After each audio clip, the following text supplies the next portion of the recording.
Hi! It's been a while. And we are procrastinating in the rail runs dark. Hi Jose, welcome. Good evening. I am late. I am procrastinating. We are just starting with the event. I don't know what's going to happen here. But uh our new sinner right here looks like a vampire. And we are inside a train. What is this? Murder mystery? We shall see. On to the event we go. I hope my voice sounds okay.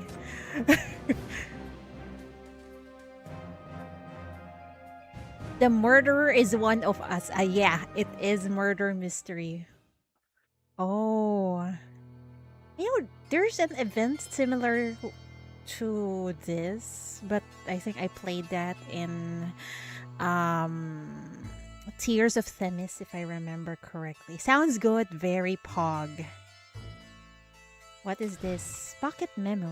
Oh, it's the conductor, I think. Employed by the Prava train crew as an attendant responsible for first class carriage service. Polite, enthusiastic, and conscientious in her duties, appears trustworthy. Oh, really? Okay. If you say so. Hi, Allison.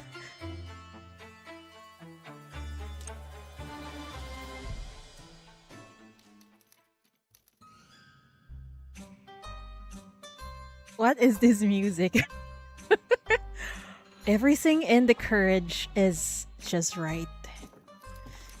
The lighting is soft, the carpet plush, and the air carries the scent of leather and hot tea. You step into the corridor, ticket in hand, and make your way forward, following the numbers in search of the room that should be yours. This was never meant to be a journey worth remembering. After solving several high profile murders in quick succession, your reputation has grown considerably. Of course.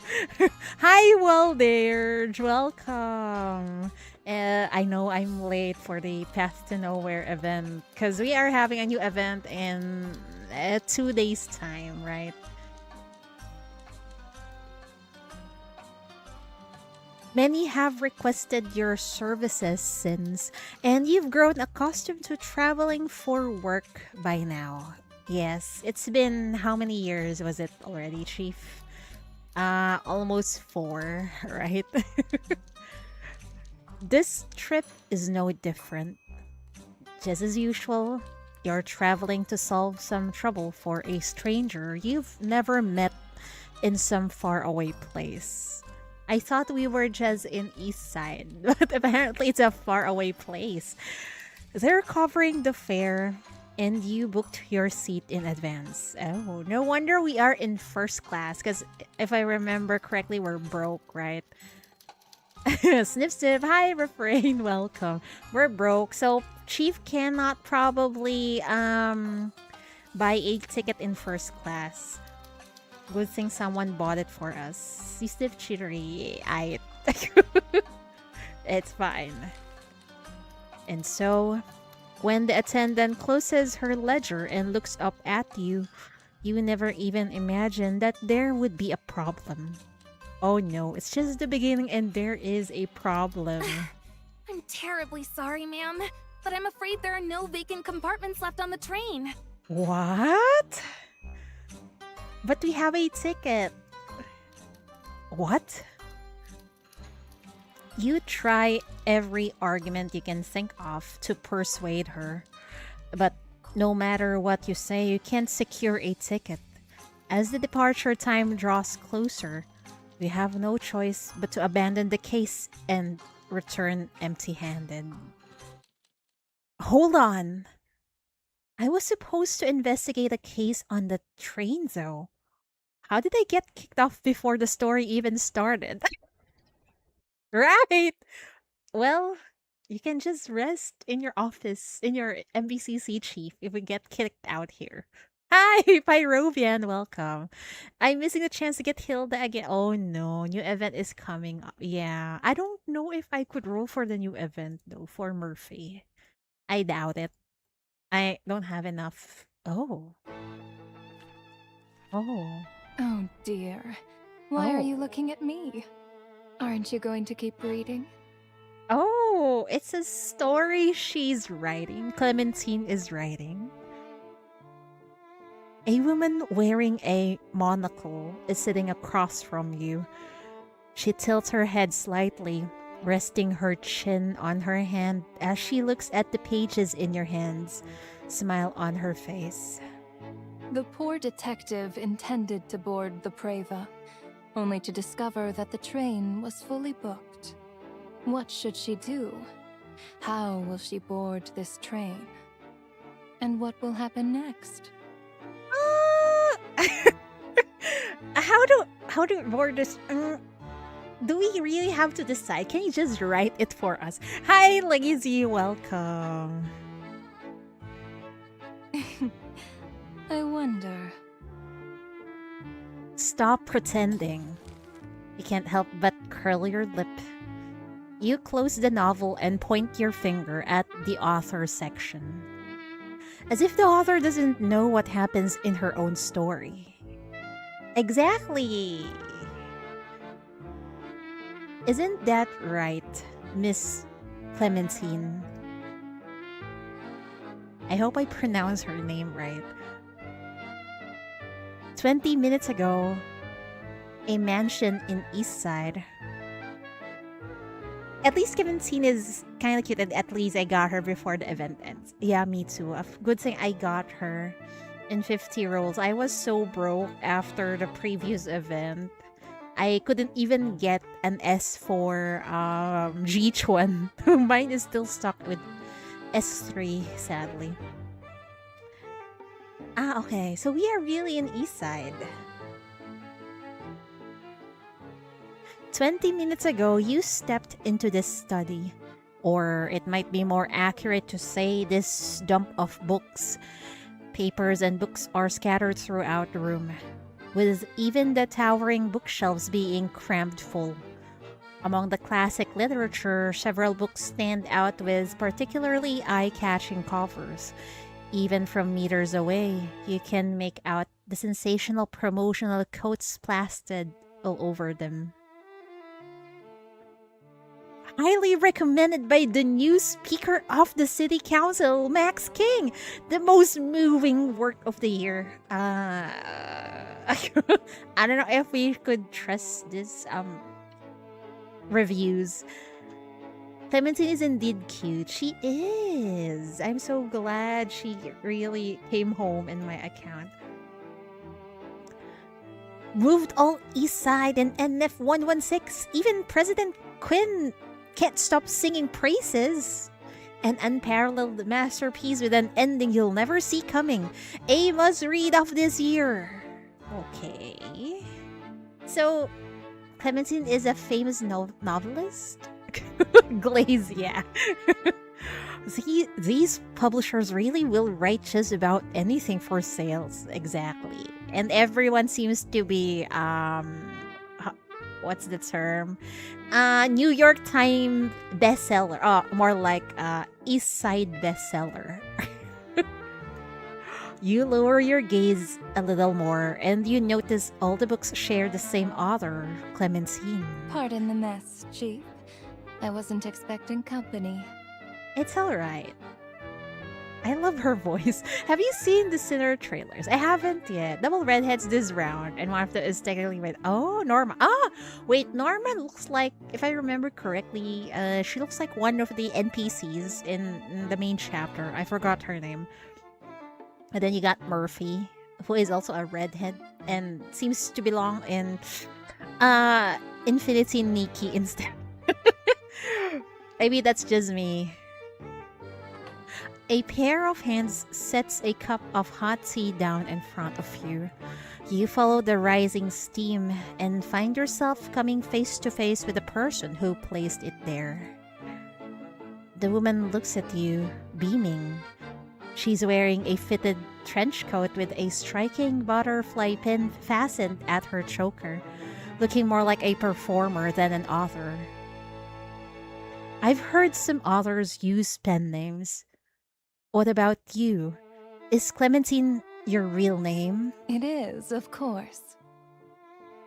I've heard much about the MBCC, Chief, but this is our first time meeting face to face. Since you went out of your way to arrange this meeting, could it be that you're also a fan of my work? Would you like an autograph? There's laughter in her voice. She's clearly messing with you. I'm afraid I don't read many novels. Personally, I love reading novels, especially those sassy ones. Sure, why not? I'm already here. Sure, but before I get that autograph, I need to confirm a few things with you. The MBCC received an anonymous tip claiming that you've been concealing your status as a sinner and using your mania for personal gain. A storyteller with Yugo, a reporter with Raven, and now a writer the variety of wives keeps... Yeah, it's another author. Hopefully, she's not as morbid as Yugo. We shall see, though. Clementine's eyes widen, visibly surprised. Her brow furrows slightly, as if she's genuinely troubled. Hmm? Was there an issue with my registration? It's embarrassing, but I must admit, back when I was young and reckless, I traveled everywhere to gather material for my books without ever considering the dangers. Fortunately, apart from the infection, I managed to come away from that time in my life unscathed. But then I got so caught up in writing that even after I learned the regulations had been relaxed, I completely forgot to register myself. Really? I never intended to hide my identity. After all, famous best-selling author revealed to be a sinner. Sounds like quite the headline, doesn't it? Oh, speaking of which, I have a new book coming out soon. Why don't we work together on this, Chief? We could turn it into a publicity campaign, and who knows? Maybe the extra sales might just get us a few bucks. Very tempting. Because the MBCC are in dire need of funds, right? Hold on, time out. She seems eager to share more of her marketing wisdom with you, but you cut her off. A registration lapse wouldn't have been a huge problem.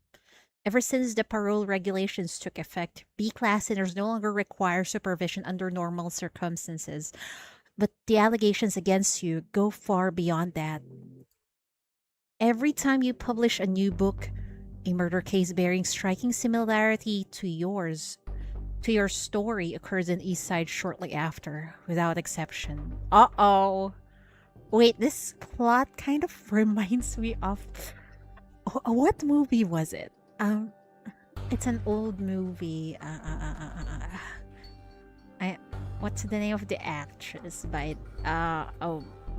Was it Sharon Stone, if I remember correctly? The plot is similar with a certain novelist, and then murders. Oh, this is interesting. A pianist who murdered their agent the night before a performance. Brothers who turned on each other over an inheritance. And most recently, a serial killer hiding in a rural nursing home. Just like the Patricia mystery. Oh, a serial killer hiding in a rural nursing. Where have I read this or watched this? Hi, Ocean Way. Welcome. Furthermore, you've emphasized the realism in your work on multiple occasions. You claim to have conducted rigorous research, and your stories draw inspiration from real life.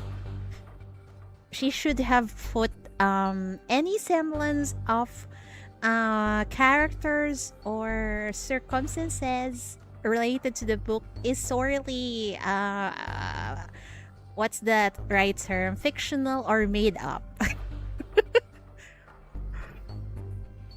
Lads drama. Well, it is what it is. Let's see what happens. I just hope Path to Nowhere doesn't get involved in this because they share the same headquarters, right?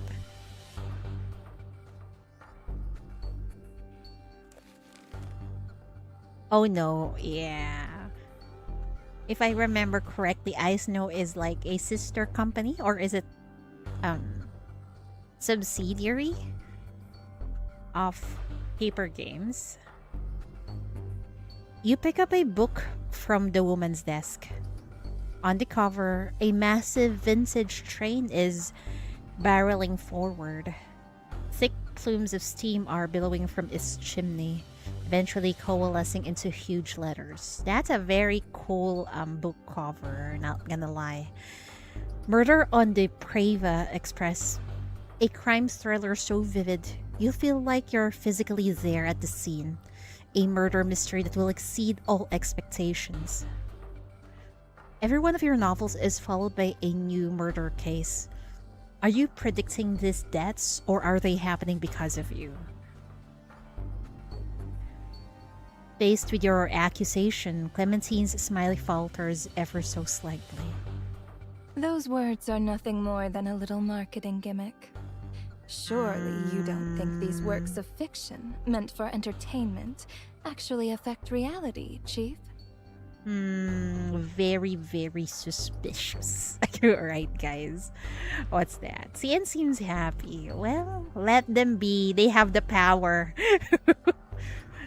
I am just a powerless... Well, I don't play lads anymore anyway. That book looked like the ones from the Demonata books. I'm not familiar with that. Fiction? Marketing gimmick? Fiction. After receiving the tip, the MBCZ attempted to pull your records. But no matter how thoroughly researched, we found nothing. Every database came up blank for your name. The name Clementine doesn't exist in any official records. Who are you really? Yeah, who are you? Maybe that's just her pen name. When this novel does get published, who will be the next victim? Is it us? Or does she want to murder someone? You narrow your eyes, studying Clementine's face intently, searching for any crack in her composure. But she simply rests her chin against her hand, tilts her head, and smiles. Now, Chief. I'm merely a novelist. I don't have that kind of power. Whenever I do reference real events, I need time to digest the material, to let it simmer before it becomes something on the page. Besides, I've always preferred pure fiction over stories that draw inspiration from reality. Then why are your books like this? Very sus. She taps the cover of the book in front of you. Does the name of the book ring any bell? What? Murder on the Preva Express. Not really. You can't actually say the word. Ah, really? Oh, I don't know why is that though.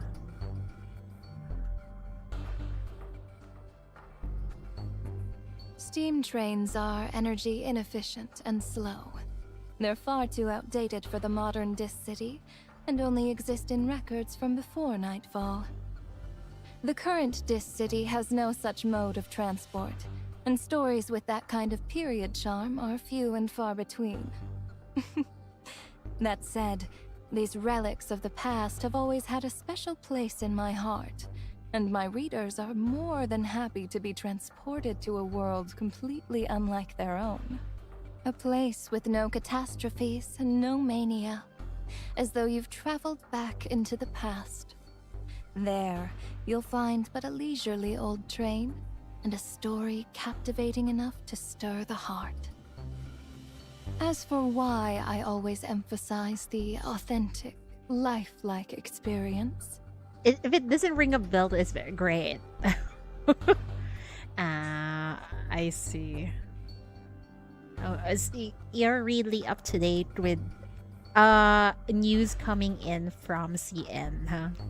It would be fun if Clementine and Raven having a rivalry on writing skills. Yeah, that is possible. Who is the better writer, huh? Also, they can have a showdown with Yugu, right? Authentic, lifelike experience. Clementine's eyes narrow as she raises a finger to her lips, her words laced with hidden implications. call it a little indulgence of mine. What author wouldn't want to leave their readers in awe? She opens that novel called Murder on the Preva Express in front of you. She opens the novel called Murder on the Preva Express in front of you. Unlike the polished cover, the pages inside aren't fully typeset. You can see handwritten edits amidst the sea of words. A manuscript? That's right. A little exclusive preview. It's a trap. I can feel it. Chief. This kind of VIP treatment is hard to come by, you know. See, my stories are serialized. That means everyone else will have to wait at least 2 more days before they can read the ending. Unfortunately, I'm not here as your reader. I'm here for your confession, and I'd love to hear it right now. Clementine shakes her head with a smile. If you reveal the mystery at the start, no one will buy the book. That's the cardinal rule of marketing. As for whether those rumors are true or false, why don't you see for yourself just what kind of crime story I wrote and how it came to be? Man, her voice is so mesmerizing. It seems she won't talk so easily. You flip through the pages, and a certain keyword catches your attention. Cold case? That's right. A detective, a victim, and a cold case. The detective gets drawn into the case, and she must investigate the clues before the end comes. She has to cut through the fog to uncover the truth and identify the real killer among the crowd. This is interesting. That doesn't sound particularly safe. But it's a classic setup, and quite engaging, isn't it? Yeah, you piqued my interest. The enigmatic author winks at you. And perhaps you might even catch a glimpse of the real me through this book. Is she involved with the cold case? I sure hope so. You frown and turn your attention back to the pages. In the book, the unfortunate detective has already boarded the Preva, still fretting over the ticket issue. Oh.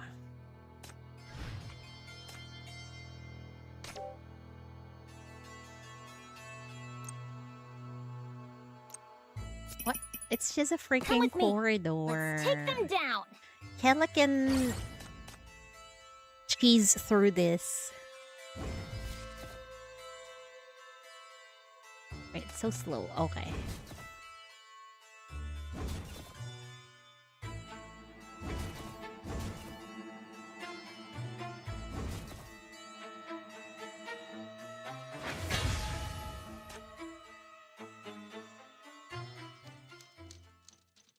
A young train attendant stands before you with "I'm sorry" practically written on her face. Her shoulders slump as if this mistake rests on her alone. I'm truly sorry, Detective, but the last compartment was just taken by the previous passenger. There are no vacant compartments left on the train. This route doesn't usually see many passengers, so we don't prepare many compartments. I never even expected we'd be fully booked today, let alone oversell tickets. Damn it. I knew that new intern couldn't be trusted. They overbooked. Like, some certain airlines. The young attendant speaks faster and faster. Her professional smile, which was barely clinging on, finally crumbles. She grips the ledger tightly, fury blazing in her eyes. If anger could travel through paper, that colleague who handled the registration would likely be in grave danger by now. In any case, her complaint do nothing to solve your current problem. Chief looks so adorable. Wait, Chief looks so adorable with that detective look on hers. Pardon me. Sorry to interrupt, but hi, Mishkat. Welcome. Are there any other tickets available? I'll take a hard seat if that's all you have. I can manage squeezing in for 2 nights. I've got urgent matters to attend to, you see. I can't afford to miss this train. She deflates like a balloon upon hearing these words. Then comes another bow, followed by another apology. We have no one but ourselves to blame for this oversight, and I sincerely apologize for the inconvenience, but we simply have no room available today. No, I demand my rights as a customer. It was your problem. Fix it. Let me get you registered for a ticket first. There might still be seats available in second class. Okay. Come on. I haven't read the event. I'll have to read the full things once my exam. Okay. Yeah, just skip for now. And then once you're done with your exams, you can just read it. As for me, I'm procrastinating right now. Oh boy. The attendant hurriedly rushes to process your ticket. The departure time is fast approaching, and the boarding bell is echoing in the far end of the corridor. Reason tells you that reputation and dignity aren't worth missing this train over. You quickly weigh time against pride and decide the latter can be set aside for now. Spending the night on the second-class bench won't land you in the evening papers, nor will it deal any fatal blow to your career. At worst, it'll cost you some sleep. Your back certainly won't be thanking you after these 2 days and nights, but it seems your fate is simply sealed. You're just about to resign and accept this outcome when something weighs down on your shoulder. Oh boy. There you are, darling. I was searching all over for you.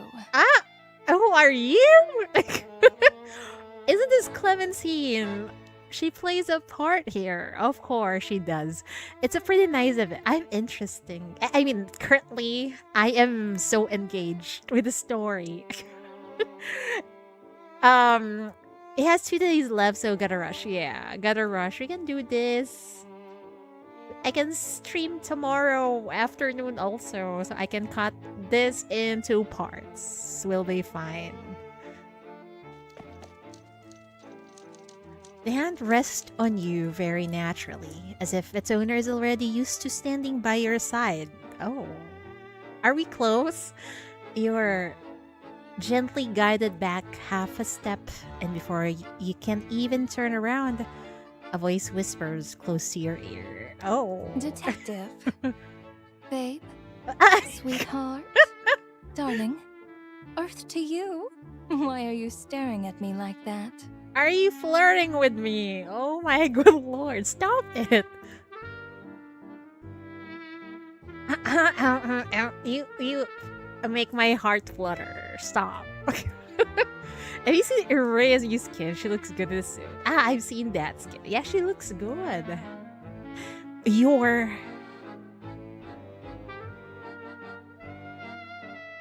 stare at the new passenger's name, and for your bro, Clementine. You called?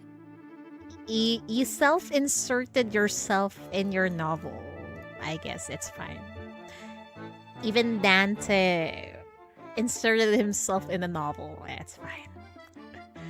You wrote yourself into the story? Well, she's the author. She can do that. Surprise. Didn't see that coming, did you? Self-insert to the highest degree. Totally understandable. When I was younger and I have time to write, I also self-insert myself. I think that's pretty normal. Clementine beams at you. Seems like she's very proud of her little trick. A bit narcissistic, don't you think? That's kind of gross. No! Don't say that. Unfortunately for you, I did see that coming. What should we choose here? We'll go with the first. So even Detective Chief gets help from a hot woman when she needs it most. How will Clementine know about this chief power, or was it just a coincidence? I don't think it's a coincidence. What a call out, yeah. A bit narcissistic, don't you think? Writing yourself into your own book? Does that count as drawing inspiration from reality? Yeah. Now then, what do you think I'm trying to do? Care to take a guess? It can't simply be to save herself the trouble of coming up with another name. Though, rather than the author's questionable sense of humor, you're more concerned with what new case this book might lead to. Uh-oh. You continue reading, returning to the train corridor and to the side of that slightly unfamiliar Clementine within the pages. Me too. I haven't finished my story. Probably my stories are somewhere in a notebook, collecting dust. Yes. But it was fun back then. Don't just stand there. Aren't you going to come to my room? What are you going into your what are you doing inside your room, ma'am? Notes app. I think I have one before in my older phone. But mostly mine was written in a notebook. Also, she's inviting us in her room. Oh boy.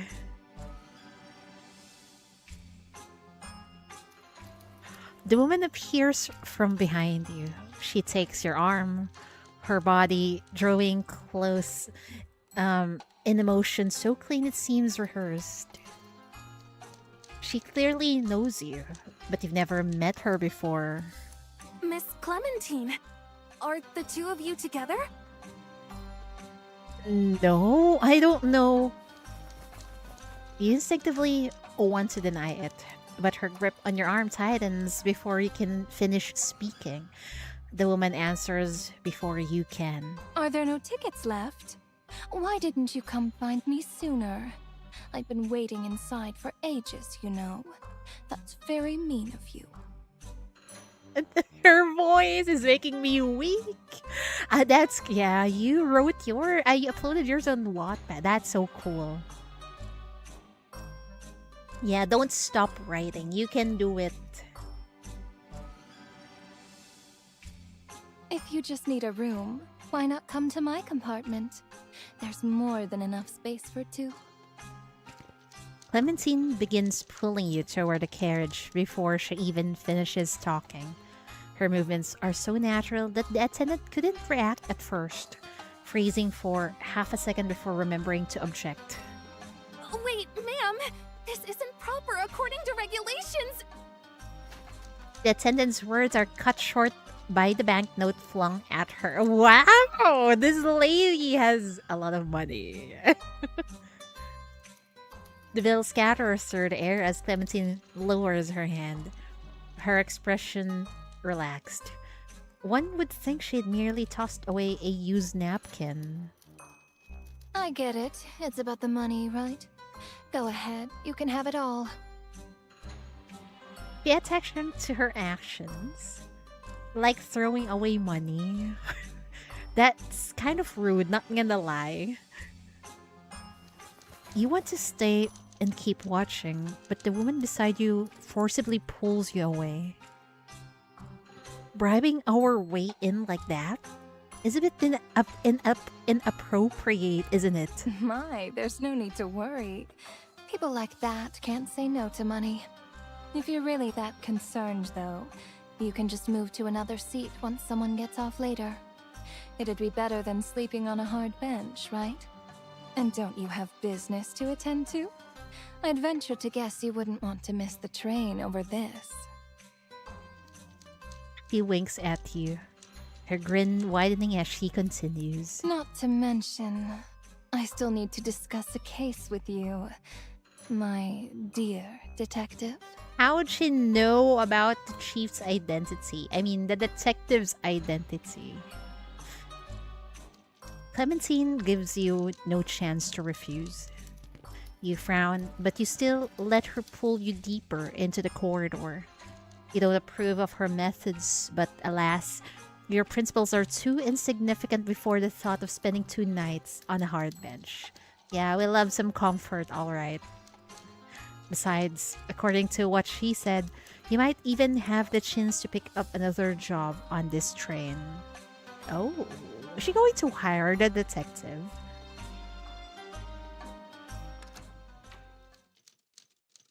With the attendant's help, your luggage is brought to Clementine's compartment. Besides the partitioned bedroom, the compartment has an area similar to a living room. In its center sits a plush, luxurious sofa, no doubt extremely comfortable to lie on. Ah, okay. I thought Chief is like a random detective, but apparently the detective is actually popular. I see. Clearly, Clementine has no shortage of cash. Her compartment is easily twice the size of anyone else's. Maybe this is the VVIP suite. You've barely found your footing when a long whistle blares from overhead. The train has started moving. Have a seat. Don't be shy. Make yourself at home. Clementine steps into the room and immediately flops onto the seat as if all tension has left her body. Seeing you still standing, she pats the spot beside her, gesturing for you to sit. Care for a drink? Some tea, perhaps? If you need anything, just ring for service. Feel free to put it on my tab. Wow, it's so nice to know someone who is rich. Thank you, but 1 night is more than enough. Hopefully, they'll have a room available soon. But before your little chat continues, we have more pressing questions that need answering. How did you recognize me? I don't believe I've worked on any cases with you involved. So, why did you help me? You do have a small reputation as a detective, but you're hardly a household name.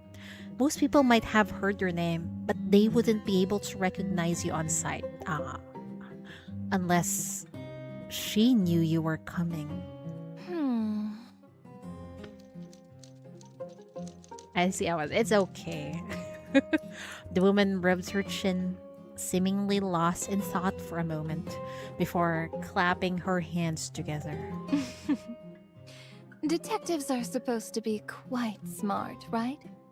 Why don't you take a guess? If you guess right, I'll tell you the answer.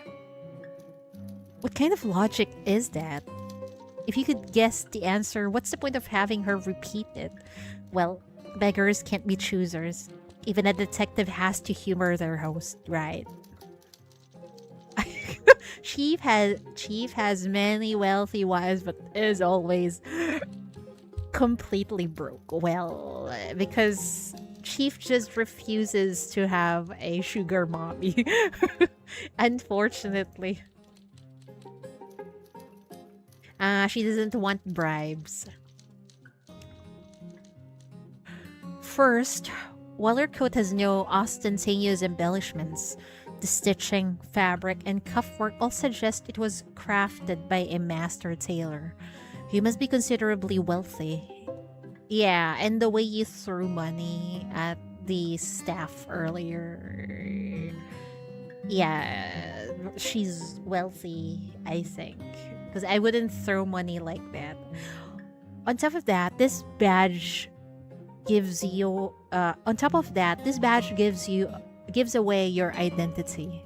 You point to the coffee table beside the sofa, and Clementine looks in the same direction, following your gesture. An ornate metal badge lies on its surface, a scale entwined with vines. This badge belongs to a discreet but affluent family, seldom known to the public, but they've produced numerous influential figures in the world of politics nonetheless. If you're connected to this family, learning about me would be a trivial matter. Clementine's eyes widen, visibly surprised, as she applauds your deduction. But there's still one thing I don't quite understand. If you merely wanted to hire me, you could have contacted me directly. After all, anyone can find my address in the morning papers. What's more, with your connections, you could easily find detectives far more accomplished than myself. Unless something you couldn't anticipate happened on this train, only after you boarded it. Something significant enough that you had no choice but to seek out a detective. It's either there's a dead body or someone is after her life, perhaps. As you lay out your deduction, Clementine leans forward, her eyes sparkling. The sight fills you with unease. You've seen this look before on the faces of troublemakers. Excitement, obsession, hunger. People like this always cause disasters on a whim, dragging everyone around them into the mess. Bingo! As expected of a professional detective. That was very impressive. This wretched train is way too slow. It takes 2 whole days just to arrive at the destination. I was wondering how I'd pass the time, but look what fate has brought me. How delightful. Girl, what are you planning? She's planning for a freaking entertainment in the train. But I don't know what kind of entertainment it is. Looks like your intuition was right. This woman's trouble. What do you mean? What do you want from me? I have a case for you. It has to do with Wiz? a murder that is about to take place on the train. How do you know that in the first place?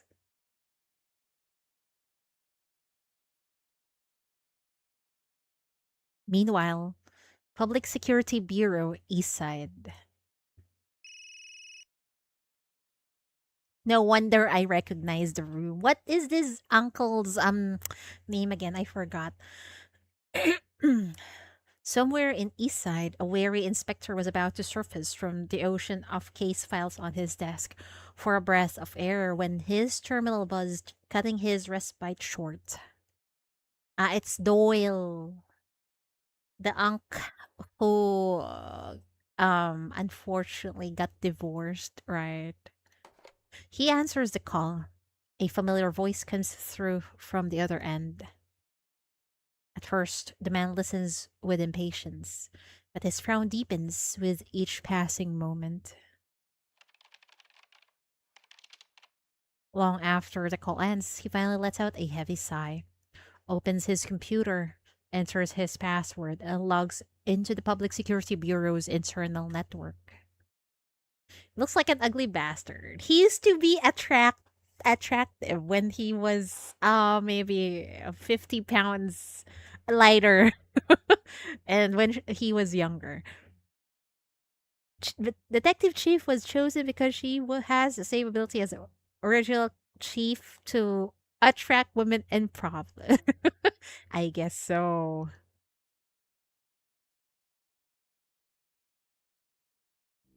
Oh.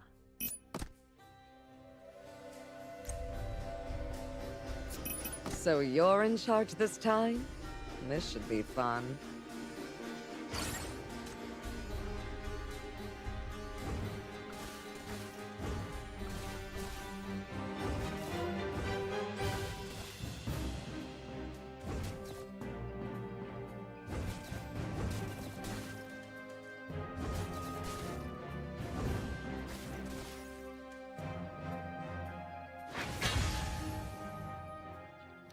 Murder?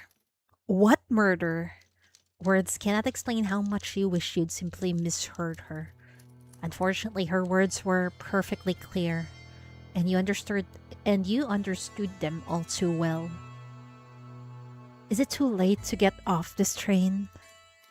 The weather is perfect outside.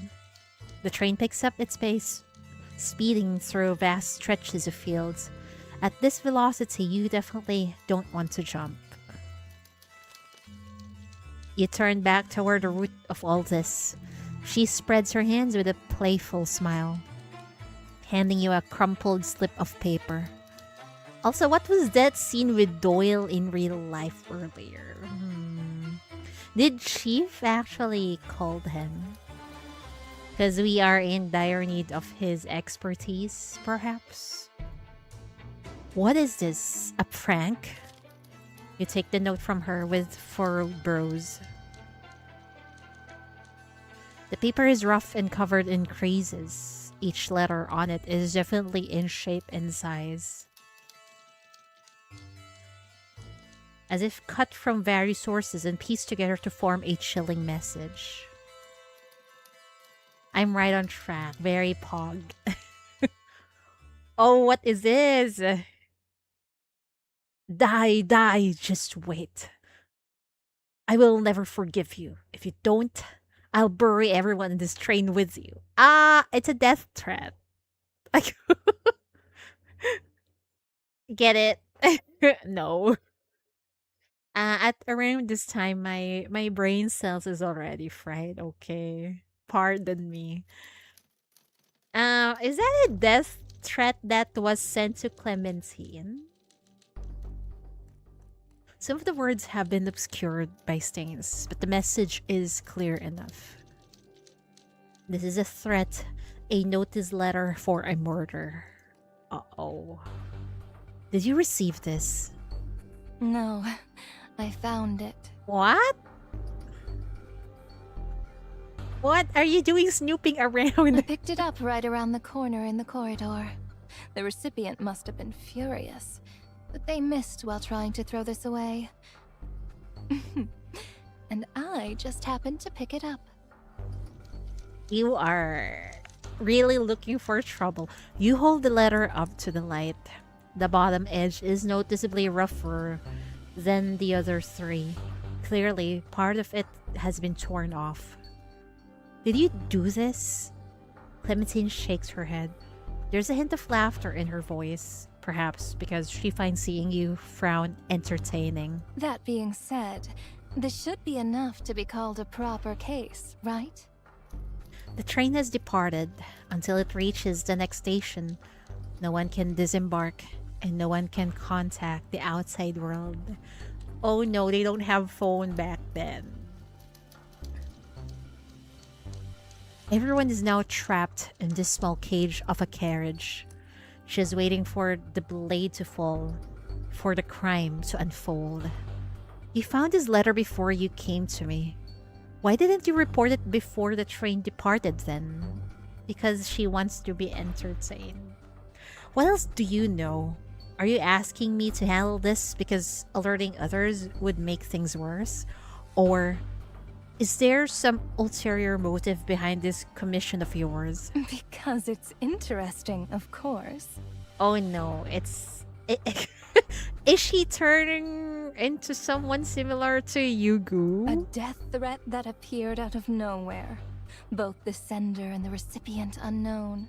A murder that's about to take place is thrilling enough in and of itself. But then I even ran into a detective. Of course, there's still time to stop this. Just who could have sent the letter? And who discarded it? What kind of grudge, what type of seething hatred would drive someone to write such words? Clementine rises to her feet and extends her hand toward you. However, her languid movements distort the gesture, lending it an air of insincerity. Now then, detective, will you accept my case and help me investigate the mystery behind this letter? We have no choice. We're trapped here. You look up from your book, brow furrowed once again. The words you want to say caught in your throat. Oh, does our lovely detective have something to say? Be tactful or speak frank. I'd rather speak frankly. This Clementine is insufferable. Did you design her like this on purpose? What does she have to do with this case? Spoiling is a bad habit, you know? You are the great detective here. Don't you want to catch the culprit yourself? Unfortunately, the real chief only wants to stop this murder that could happen at any moment. Then head back, take a proper bath, and get some sleep. Same. Well then, That's so would our real relatable. chief here like to take a guess? Who do you think will be the culprit? That's just Chief saying, don't fucking waste my time. I need to go and rest. I care more about whether someone will die in reality because of this. Besides, my guess might not even be accurate. Rather than make the wrong call, I'd rather just skip to the end and see how it turns out. Oh no, Chief is, well, understandable. She doesn't want to waste time. But in a good and interesting story like this, I wouldn't want to skip the chapters. But having your theories proven wrong is part of the fun, is it not? Yes. Yes. The novelist's tone is gentle, but her words show no mercy. You stop engaging with her and continue reading. Chief trying to miss out on peak. Well, I know some people who fast forward through, for example, TV series, watch the end and then go back again. Like, bro, where's the surprise in that? I don't like that. I see. So that's why you approached me and invited me to stay in your cabin. You stand up, grab your luggage, and head for the door. But you're stopped before you can take more than a couple steps. Where are you going? Going to notify the conductor. We have a potential murderer on the loose on this train. Not so fast. I'm not finished yet. What kind of nonsense? Also, there are some people who likes watching through YouTube summaries instead of, watching the movie or the series itself. Like, bro, where's the fun in that? But I guess they cherish their time, maybe. Well, you do you. Clementine firmly grips your shoulder, her expression unusually serious as she gives you a word of advice. I know the conductor on this train. He's an incompetent, self-important man who cares more about keeping his position than doing what's right. He'll only make things worse. Think about it. If everyone knew there was a murderer on this train, wouldn't they all panic and do something rash? The whole train would descend into chaos, and that might just give the killer the perfect opportunity to strike. The pressure on your shoulder eases. You pull away with great force, and Clementine raises both hands in a gesture of innocence. Of course, I'm not asking you to work for nothing. You'll give us money. This is a legitimate commission. Oh, If you don't trust me, we can even draw up a contract, or whatever it is that you like. The deadline will be in 2 days, and I'll pay you regardless of the outcome. this lady has money to burn and a lot of time on her hands. Good lord. And if I refuse? Then, I suppose we'll just have to part ways. But can our righteous detective here really refuse such a case? I don't think so. A detective will always love to uncover a case, especially if it involves money. Clementine picks up the letter and waves it gently. You can faintly see her smile behind the paper. She knew you wouldn't stand by while lives are at stake. Looks like you never really had a choice. You snatch the letter from her hand. The person beside you lets out a smug hum. Fine, I'll take the job, but I'm not here to play detective with you. If you want my help, then I'll be doing things my way. Every step of it. First, I don't know why the recipient discarded this letter, but based on the letter's content, the sender could very well turn their sights on everyone aboard if they must. We need to stop them before that happens. Oh, yeah, maybe they're capable of blowing up the train if they cannot murder the person they want to. Second, we can't rule out the possibility that the sender has already rigged something else on this train. Any provocation could trigger something irreversible. Keep a low profile. Don't cause a panic before we've identified the suspect. And third, we have until tomorrow morning. If nothing turns up by then, we'll alert the train crew immediately. I'm not letting the worst happen, even if it means stopping the train.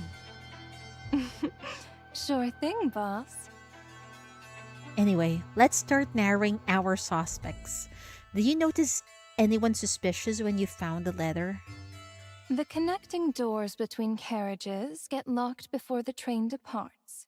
When I boarded, everyone else in first class was already on the train. In that case, the culprit can only be among those passengers. Okay, so the culprit is within the first class carriage. Worked with Hilda's memory, served as a detective during G1 incident involving martial artists, tracked down the witch in Array's cave, and now act as a detective within a book. She always works in strange places. Chief is a woman of many talents. No wonder a lot of sinners love her.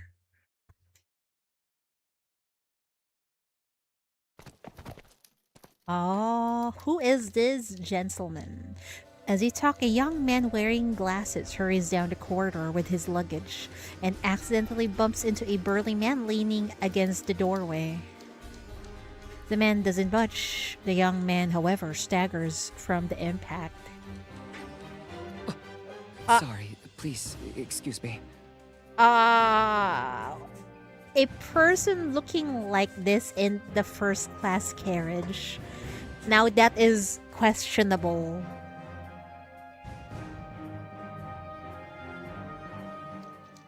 The burly man's face is hidden beneath his cap, but he can still make out his menacing glare.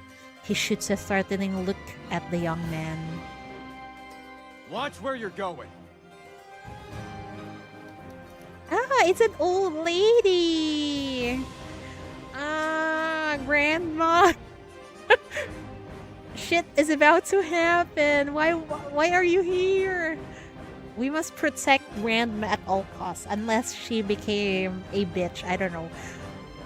The young man hunches his shoulder and scurries away, brushing past an elderly woman in the corridor. So these are our possible suspects. Well, I guess Grandma is included in the suspect list. Ma'am? Can you hear me? Oh no, Grandma is deaf. 103. Oh no. 103. That's strange. Which one's my room again? Grandma is deaf, and Grandma seems to be having memory problems also. Great. It's difficult to interrogate a person like this. The young attendant makes gestures as they speak to the elderly woman, but she keeps mishearing. Raise your voice some more. What's her name again? The game begins, Detective. Let's The go. murderer is one of us. The murderer is one of us. Now, who is the murderer? So far, no one has died yet. Threatening letter top. The first half, the threatening letter from a mysterious figure. And the other bears visible scorch marks. If you don't do what, I'll bury everyone in this train with you. There's bound to be a train accident. If maybe after the murder shenanigans. As you attempt to make your way toward the dining car through the connecting vestibule, an attendant stops you, their expression apologetic. My apologies, esteemed guest. We recently performed maintenance on the electrical system, and the panel was just repainted. It will take another half day to dry properly. We wouldn't want to risk staining your clothes. Perhaps you could explore the other areas in the meantime. The dining car will open at 6 this evening. I assure you that the Preva's cuisine will be well worth the wait. Great. Why haven't they fixed this before the train departed? This is bad customer service. A secret breaker tucked away the corner of the train corridor. Its location is well concealed. The white paint around the breaker is fresh. Anyone who operated would likely have white paint marks on their clothing. This is certainly a clue of whoever. Maybe someone will turn off the electricity inside a train later.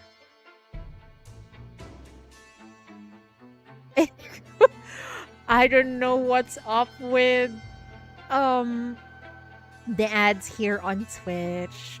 But if you want, you can. I'm not sure if they have ads also on stream on the Red app. You can go there. Because I already lowered the ads. The ads here on Twitch, but I think they changed something. So I keep on getting ads. I'm not the one who set that up. As you pass room 101, you hear the click of a lighter from within, followed by a long exhale. Oh no, someone inside is smoking. A scent reaches you. One sharper and more pungent than ordinary cigarettes, laced with rich aroma of fermented tobacco leaves. Are they also taking illegal substances, perhaps?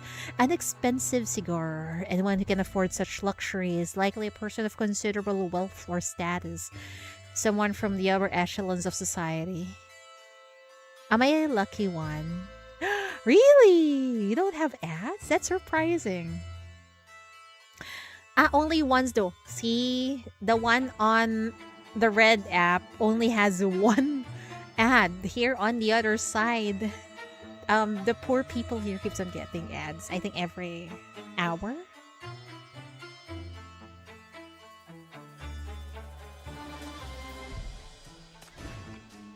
Ooh. A passenger occupying the luxury suite in room 104 of the Preva first class carriage. She has offered you the living room of her suite as temporary base and acting as her client.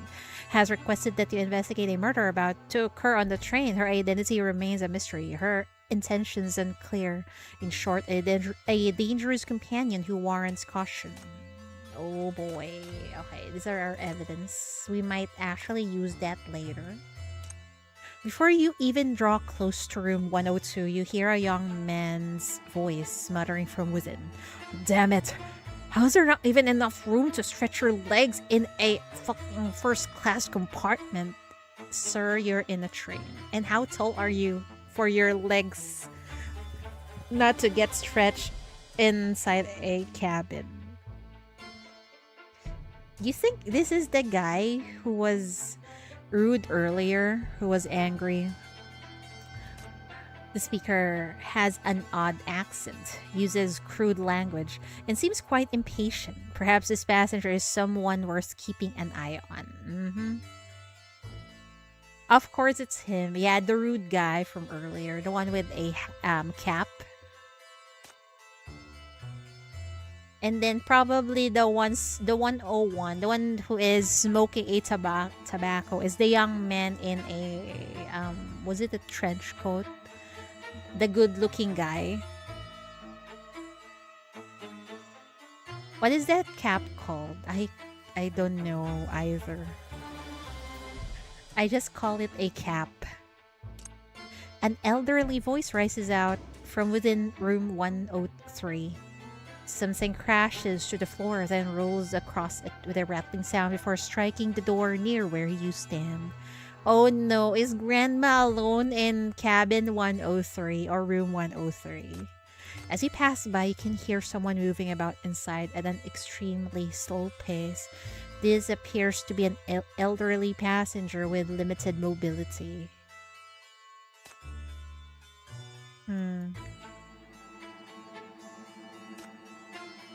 Ooh, what's this? A brass service bell installed inside the carriage, used to call for attendance. When the bell is rung, the staff on standby in the corridor will proceed immediately to your compartment to attend to your needs. So states the train instruction manual. Second ad of the stream. Oh no. What is wrong? You're on the other side. Oh, I thought it's just once. A colorful tin can sits on the coffee table, visibly worn with age and somewhat out of place among the luxurious furnishings of the room. An unexpected detail. Does Clementine have a sweet tooth, perhaps? Colorful tin can. Does it have candies inside, perhaps? You raise the crystal wine glass, holding it up to the light for inspection. Inside is a cup of wine, shimmering as you tilt it back and forth. Without a doubt, this isn't part of the dining car's complimentary selection. Your luggage sits in the living room, looking rather modest against the opulent surroundings, especially since all you've brought with you are a notebook, a pen, and a few change of clothes. Clementine will be resting in the suite's bedroom, which means this sofa is where you'll be spending the night. You sit down to test it, and the cushion instantly collapses, your body sinking along with it. You can only hope your back survives until morning. She's gonna have back pain later on. It's rare. Oh. This one is an exception. I don't know why. A stack of newspapers sits on the coffee table, pencils scattered around them. The Sudoku puzzle printed on one page is covered in scribbles and corrections. Judging by the mess, Clementine clearly isn't very skilled at these puzzles. Still, the challenge piques your curiosity. Perhaps it could serve as an entertaining way to pass the time during this long journey. Someone is doing Sudoku. Oh, what is this? What do I have to do? Each painting action consumes one move. When the move is limit is depleted, Clementine will be unable to get entry. What do I do though? I cannot move. What? In my spare time, I often play the games in the newspaper. Would you like to join me? I thought, is this Sudoku? Look, here we have 3 pencils of different colors. Okay. Then pick up the red pencil and color this area. Oh, to erase its current color and paint it red. Okay, then. Have you never played a game like this before? Maybe in Wuthering Waves, I think. You can paint your current tile and all adjacent tiles of the same color to the color display. When you've painted the entire map in a single shade, victory is yours. Oh.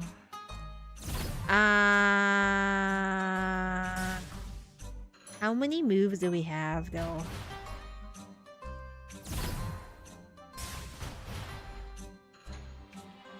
Yeah, I think this is similar to what I played in Wuthering Waves. When I still played Wuthering Waves, that is. Evidence obtained. Newspaper. A lifestyle newspaper with a helpful tip. When clothing is stained with latex paint that's difficult to wash off, wiping with alcohol is more effective. Why does this seem to be related to the recently painted breaker? Huh.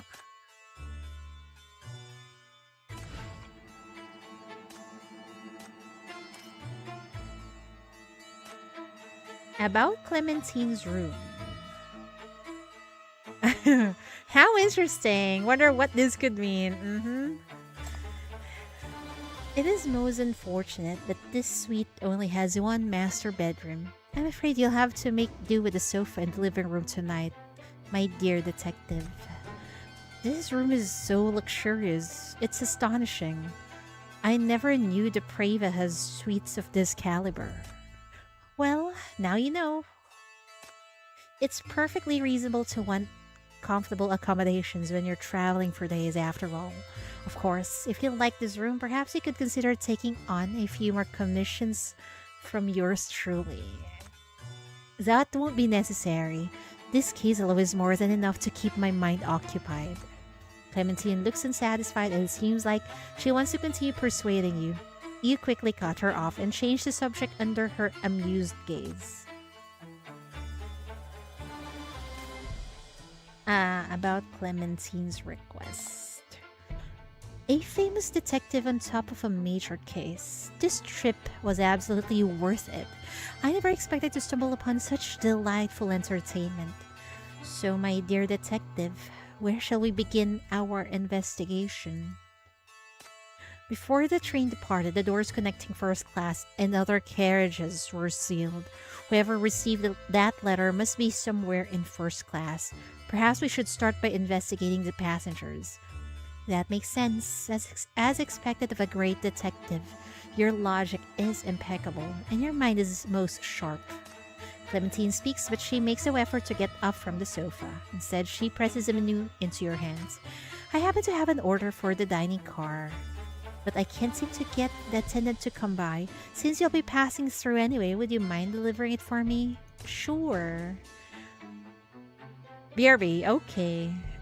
Would being a little less lazy kill you? You won't even grant me this tiny little request, great detective?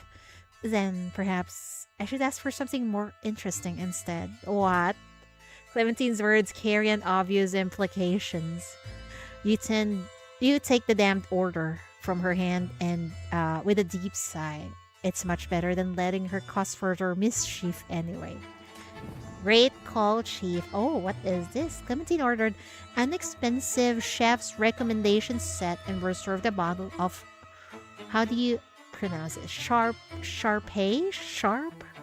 Estate dry red to be delivered to her room at 2000 that evening.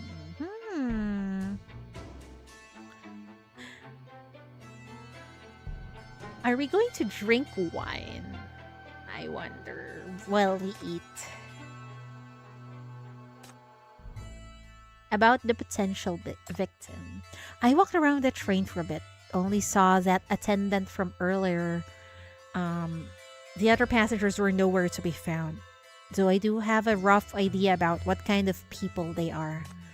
I caught the scent of cigar near room 101. They're likely a passenger of considerable social standing. Room 102 seems to house a rather hot-tempered gentleman. As for room 103, I believe the occupant is an elderly person. Quite the haul in such a short time. So then, which one do you think is the target? I can't say for certain yet. The doors were all closed, so I don't know much beyond what I just said. Perhaps I'll have a chance to get a better look during dinner time. Oh boy. Oh.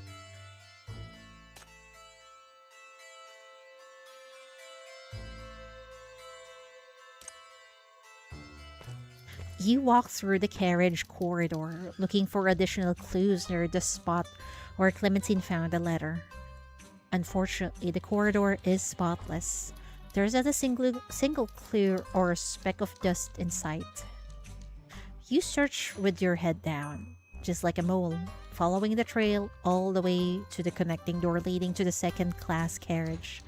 But then, you come to a halt. Someone is blocking the doorway, completely obstructing your path.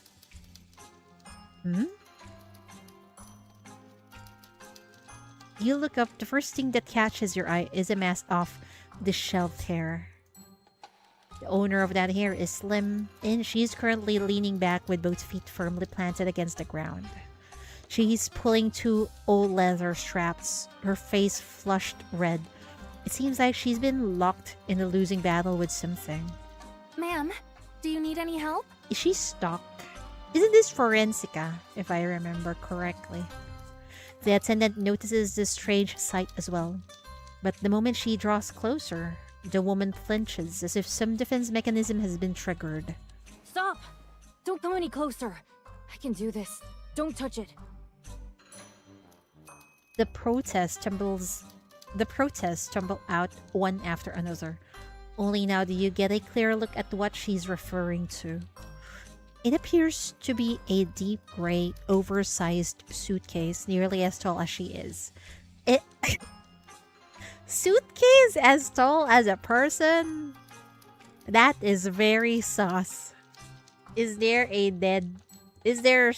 It's either there's a dead body inside, or they're smuggling in a person inside the train.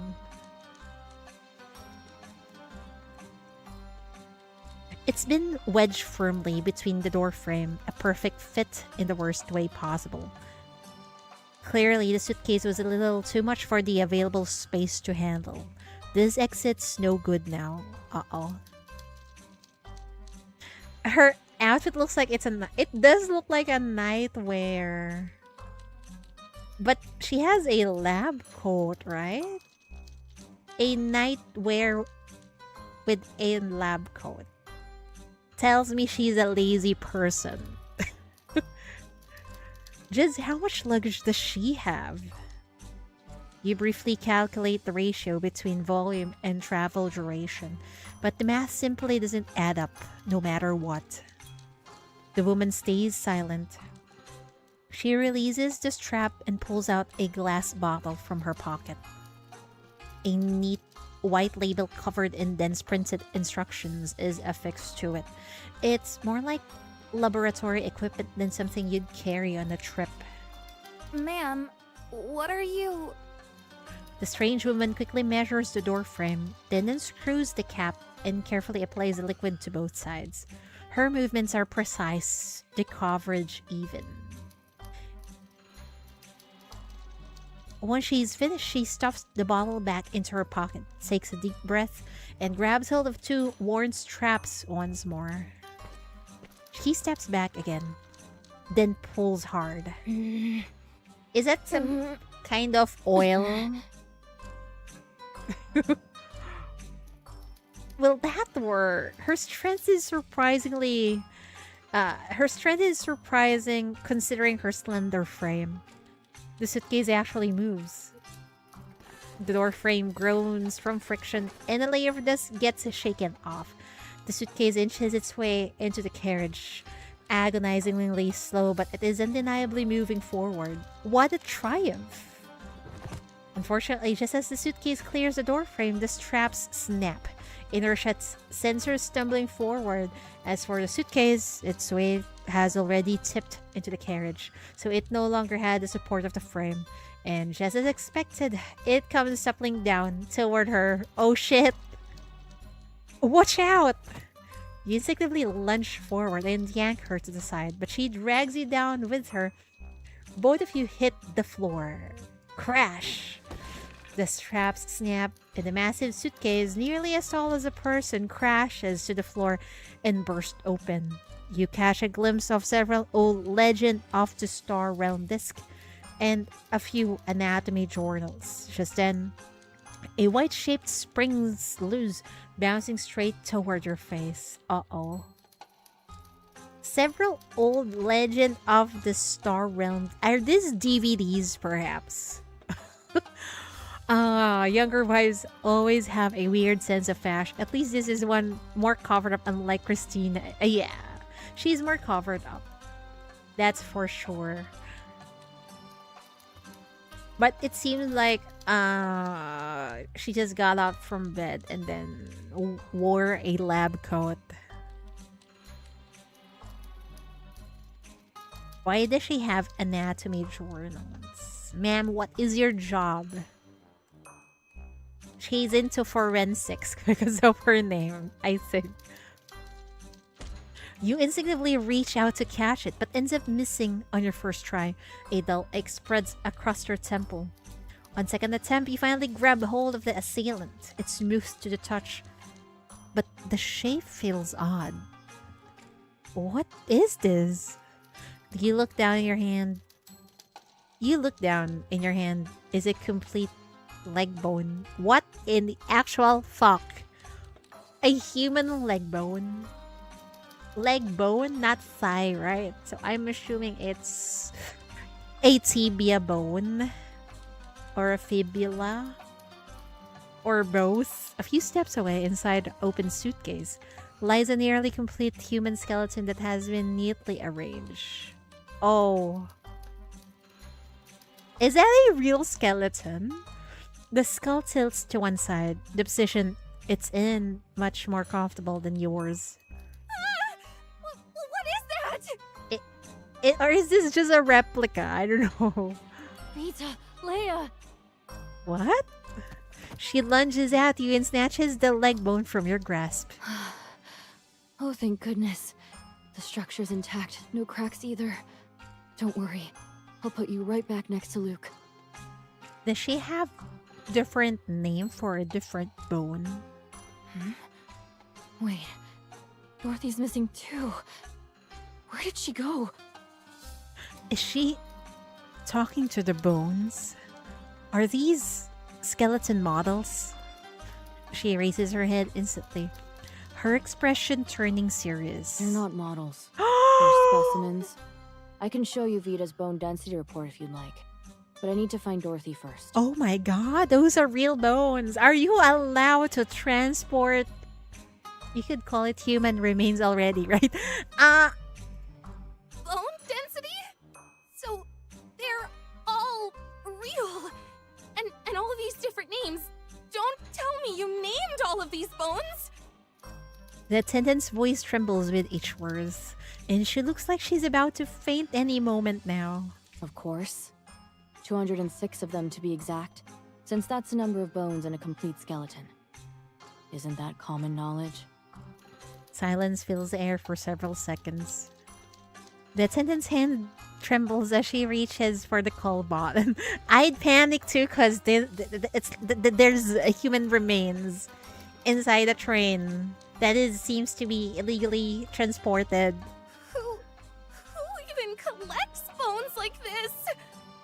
What is your job? I haven't read her profile, so I don't know what's her original work. The attendant points at the skeleton in horror. Her mouth opens and closes, yet the words seems to be stuck in her throat.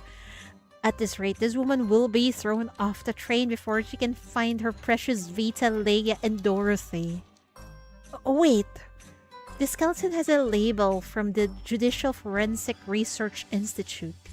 It should be a legitimate research specimen. Oh, thank God. You point to the leg bone in her hands. A small tag can, in fact, be found on it. Okay. So this is not illegally collected bones. Thank goodness. The attendant leans in, her body still stiff. She scrutinizes the tag, and only then does she give a reluctant nod. She struggles to compose herself, her voice still trembling as she asks the woman to keep the specimen secure to avoid disturbing other passengers. Her professional training can only do so much for her in a situation like this. With a shaken attendant sent on her way, you turn back to the owner of the luggage. She's already crouched on the floor, wholly absorbed in searching for scattered pieces. You catch her picking up a small white object from the carpet. Oh my. Thank you, dear. Those are my dentures. Oh, are you sure, Grandma? That's your dentures. That might be a denture of a dead person. The two wives in the event are weird. I'd expect one to be more normal, or at least not weird on the same level. Both of them are weird, but they're interesting. The old woman takes the white object from Forensica's hand without a second thought. Deftly pops it into her mouth. Grandma, I'm not sure if that's really yours. And gives a satisfied smile. What? Why is her dentures outside? And she didn't even wash it. Grandma, that's so freaking gross. The woman wrinkles her nose in distaste, wipes her hand with her clothes, and continues her search. Grandma, what are you searching?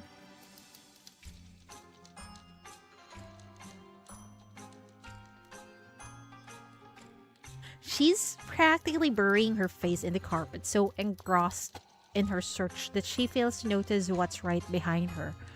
A small, pale bone resting atop her disheveled hair. Excuse me, I think something fell on your head. She frowns at you in confusion. You point to the top of her head again. She reaches up hesitantly, and the bone slides off, landing right in front of her. Yes, that's it. Left pinky distal phalanx. My little Dorothy. Left pinky distal phalanx? Isn't that so small? Good lord. She cradles the tiny finger bone like some precious treasure, swiftly returning all the bones to their proper places. Her movements are proficient, the sequence methodical, clearly. This is not the first time she's had to reassemble a scattered skeleton. She slams the suitcase shut with a bang, muttering about needing to find replacements for the worn-out straps. For the sake of everyone's peace of mind, you decide to lend her a spare belt from your own luggage. Do you work at a forensic institute in the city? Next time you might want to let the attendant know you're bringing items like this before boarding. Otherwise, it could lead to some very unnecessary misunderstandings. Even me, I thought she was transporting a dead body. Before you can finish, she suddenly springs to her feet and shoves a crumpled piece of paper into your hands. Are you troubled by unexplained corpse-related issues? Family or friends who died a suspicious death? If so, visit the Star Realm Unnatural Death Agency.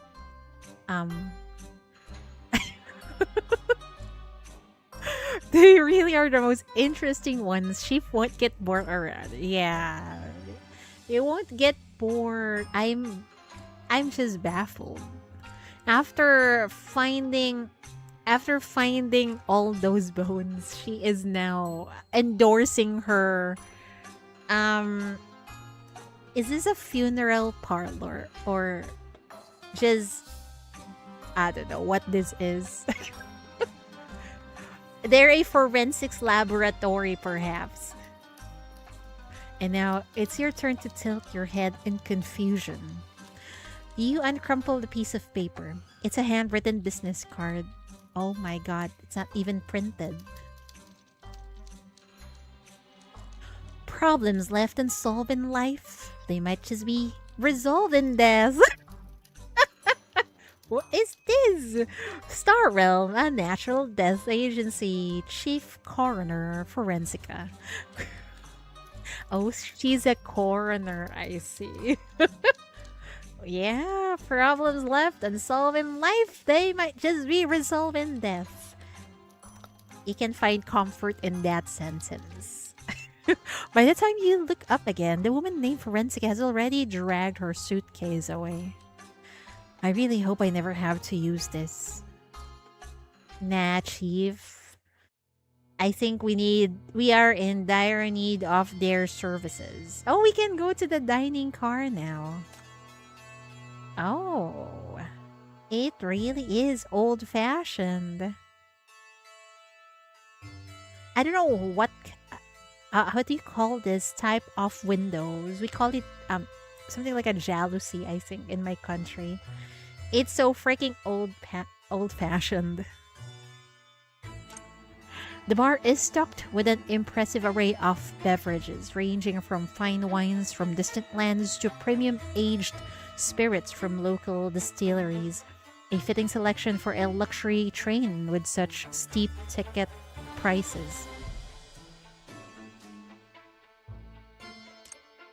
A small locked wooden box tucked away in a discreet corner of the bar. It appears to be a personal item belonging to one of the train crew members.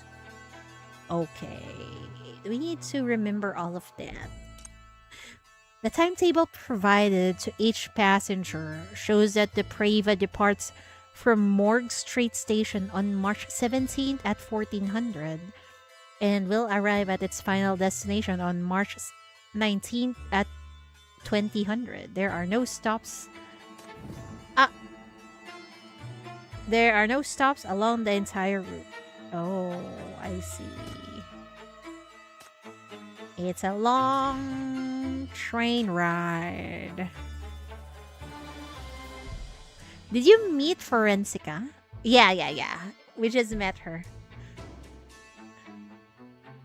A passenger from the second-class carriage of the Preva, she became a suspect due to her carrying large, dangerous items. Yeah, I thought she was transporting a dead body. According to the business card, she presented she is a young woman working as a forensic pathologist.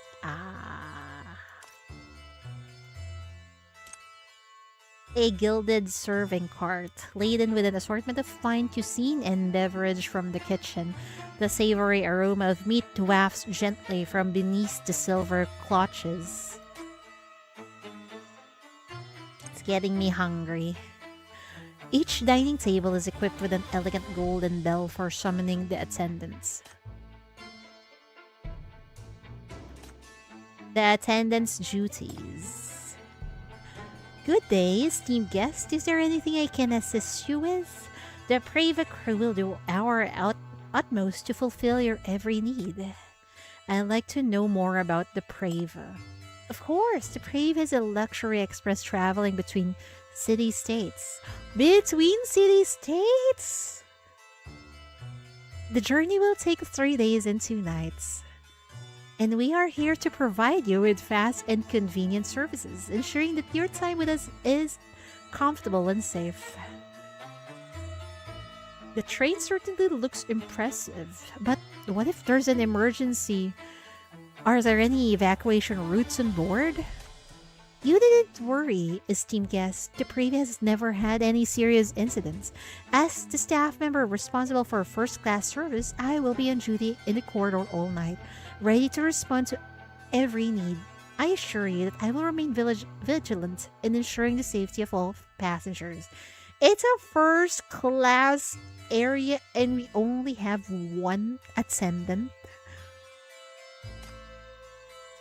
So, if I happen to misplace my room key, could I come to you to unlock the door? Yes, you would simply need to show your identification. The rooms on Preva all have independent locks and are not interconnected. The master key that can open all doors is kept securely with the train crew, so please rest assured. She has a master key. Okay.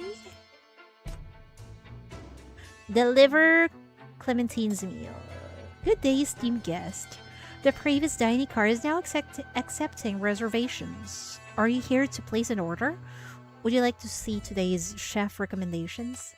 No, I'm here to place an order for tonight's dinner on behalf of my roommate. Here's her order. Is this it? Yeah. Ordered an expensive... Yeah, this is it. This is for Miss Clementine in room 104, correct? Very well, I'll have the kitchen begin preparations immediately. Dinner service begins promptly at 1800 and the wine will be delivered to your room around 2000. This evening. Oh, we can chill at 8 p.m. this evening. I see. What is this? The magazine rack holds an assortment of current newspaper and periodicals, all neatly organized by category and ready for passengers to peruse at their leisure. You notice signs of the paper being flipped through, perhaps. No, I'm reading that. Someone must have used that.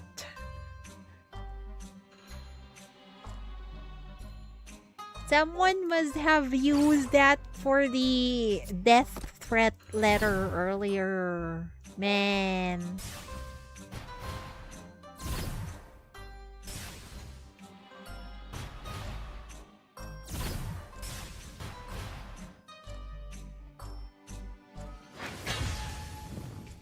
I was reading that a newspaper column titled Expose, the truth behind the insurance claim denials. Insurance claim denials? This kind of sounds similar to what happened. Was that in New York? Was that happened last year? The article details how the insurance industry oppresses ordinary people under the manipulation of the wealthy and powerful. This sounds like something I found in real life, I think. I mean, I heard of in real life. I was reading this. Anyway, I hope I did not miss anything.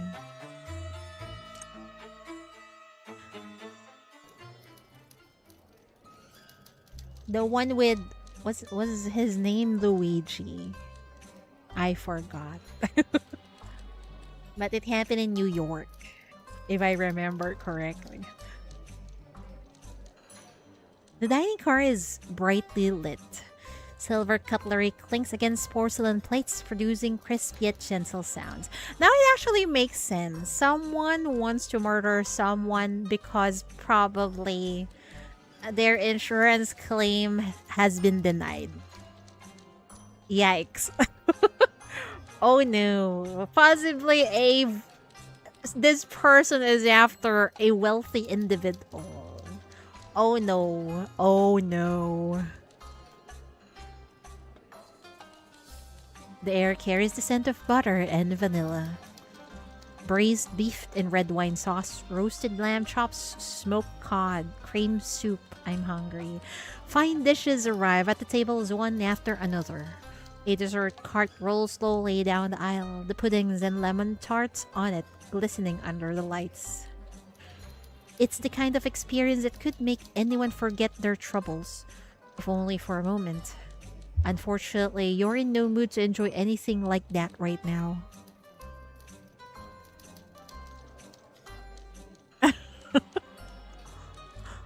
Yeah, it's pointing in that direction. Well, I don't know. We'll see. Alright, now, you're sitting in the corner of the dining car with Clementine, pretending to read a newspaper while discreetly observing other diners. The corridor was spotless, nothing worth noting, aside from Grandma grabbing her denture on the floor. That really made an impression on me. A hunger... Oh, I thought about the murder and the insurance claims. But it's already late. I don't want to eat anymore. I'll just eat in the morning. I'll just drink some water. Hold on.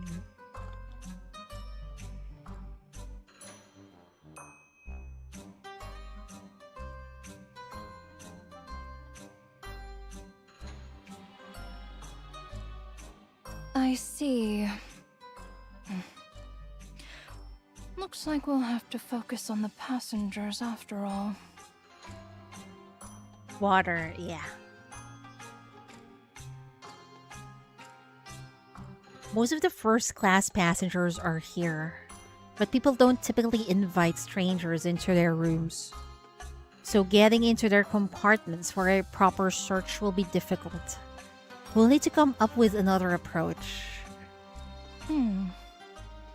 What should we do then? We talk to them if we happen to pass by them or while we're inside the dining cart, perhaps. We can finish eating before you answer me. Oh dear, how unsightly of me. My, it's delicious. Don't tempt me some more. Clementine swallows the last bite of the fish and dabs the corner of her mouth with her napkin in slow, deliberate movements. Is that intentional? Every motion is perfect and refined. The smoked fish here is excellent. You really should try some. Let's talk business first. Did you find anything? Of course. The Preva is an old train, so there are only 3 first-class passengers besides us. That little attendant Allison is quite the gossip. I barely had to ask before she told me everything. Okay. Her plan is much more efficient than mine. For me, I would love to talk to the other passengers, but she approached the attendant first. Clementine leans in close, ducking behind the newspaper, just as you did. She lowers her voice, her fingers sliding across the table's edge to point toward another corner in secret. I think this is room 102's resident. What type of train only has first class room? They said it's an old train, so maybe the space is limited, perhaps. The man is sitting alone in the corner, his back to the night beyond the window. His jawline is rough, his brows sit low, and the entire upper half of his face is lost beneath the shadow of his hat.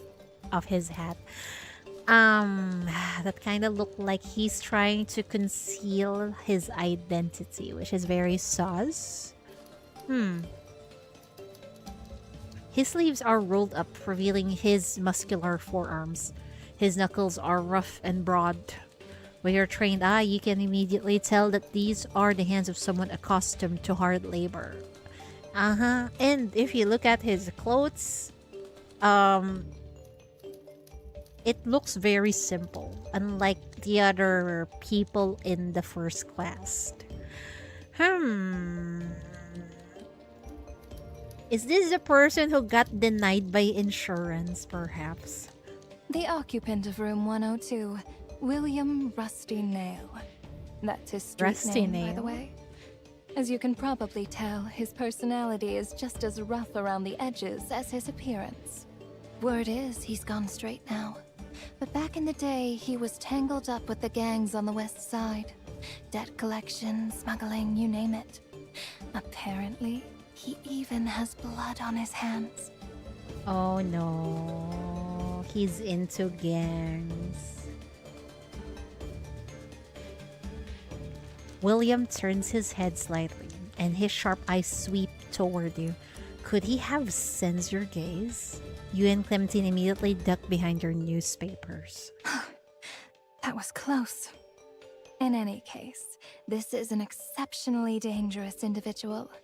If anyone on this train is connected to a crime, he's our prime suspect. Yeah, but that's too easy.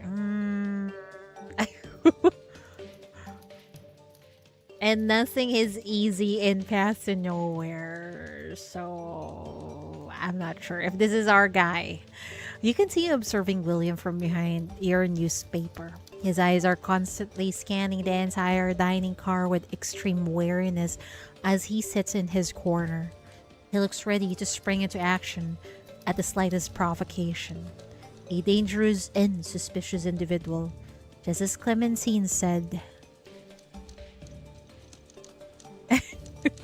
This is cartoonish. They're hiding behind newspapers.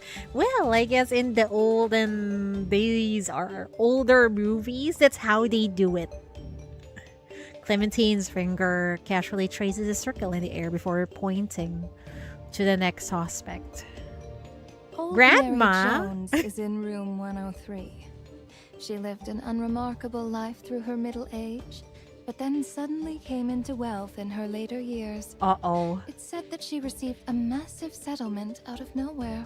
A massive cell? Oh no. Grandma seems to be a red flag. Settlement from what?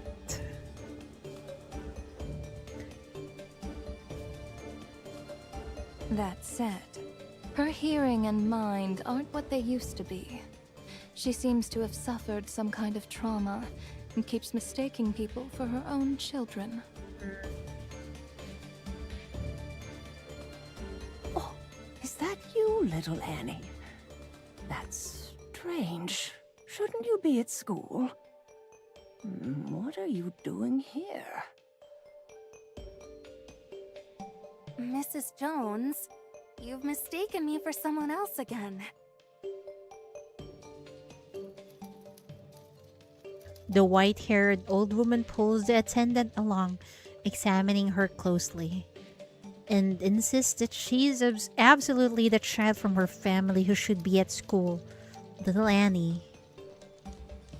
You observe her closely. The old woman's clothing is neat and clean, and in her handbag are several unfinished knitted sweaters in various colors. She must have more than one child. 70-year-old woman boards train, commits bizarre crime. Hey, that would make for quite an interesting story, wouldn't it?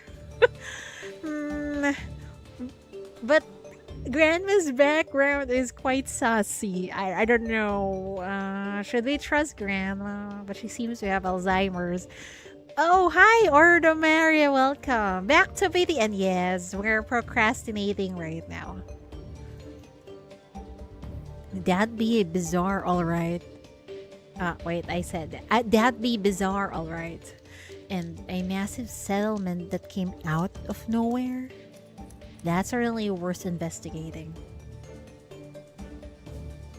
You review the first class cabin number in your head. There are 4 cabins in total, and there are 3 suspects so far, so 1 person remains unaccounted for. You peek out from behind the newspaper, only to unexpectedly lock eyes with someone. Oh, Oh! The guy with the glasses. The man freezes for a moment. Then he closes the menu in his hand, stands up, and walks toward your table. Why are you walking toward us? You instinctively sit up straight and put on the vacant expression you've perfected over the years, attempting to fade into the background. Yet, the footsteps still stop right beside you.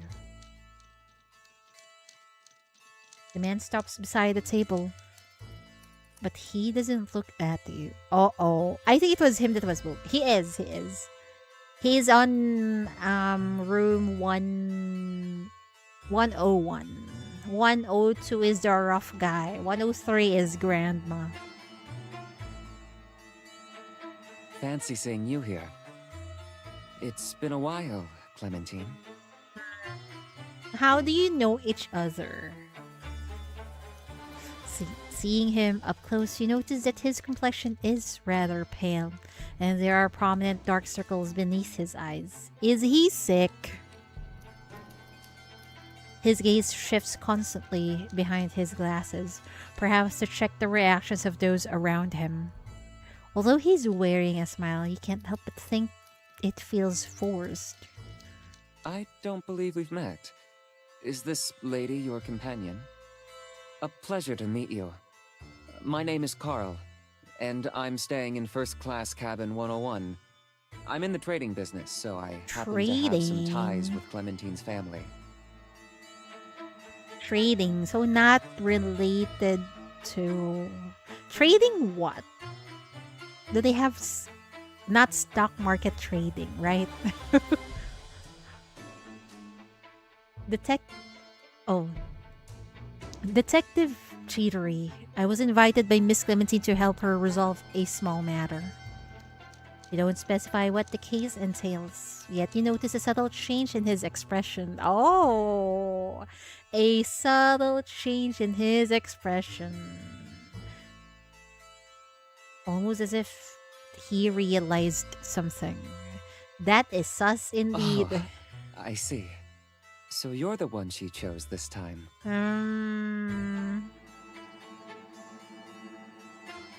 What do you mean? A sharp sound cuts through the conversation. Someone slams a glass down on the table. Just say what you came to say. Otherwise, get out. I have nothing to discuss with you. Oh, what's with that cold treatment? There's no need to be so tense. I only came to say hello. I'll be on my way soon enough. After all, I wouldn't want to spoil your mood. Still, to be chosen as her companion... I'm not sure if I should call you lucky or unlucky. Carl turns to leave. As he passes by you, he pauses briefly. Farewell, detective. Good luck to you. The man puts his hat back on, tips it in a polite nod, then swiftly exits the dining car. What's up with that? He's so sus! The chatter of other diners quickly fills the silence. You don't reach for the newspaper. Clementine seems to be complaining about something, but you're too preoccupied with the flood of doubts that is washing over your mind. The one she chose this time? What did he mean by that? What was that? What is that sussy?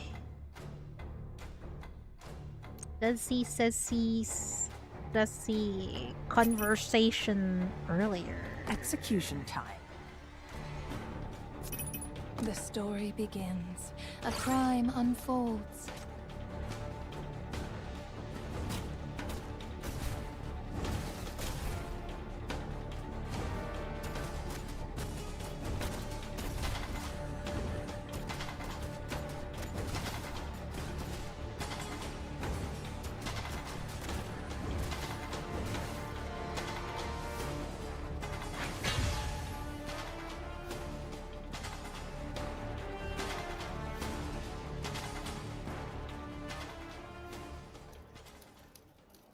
After Carl leaves, you continue observing the passenger and the dining car. But nothing else of note catches your eye. Rain begins to fall as night sets in. The clattering of silverware gradually fades. The desserts are cleared away, and the wine glass have run dry by now. One by one, passengers rise from their seats and return to their compartments. Lingering for too long after everyone else is left would only draw suspicion. You fold up the newspaper and stand up. Clementine, we can head back first. I'm going to check the other carriages. There are a few things I still want to look into. Oh boy.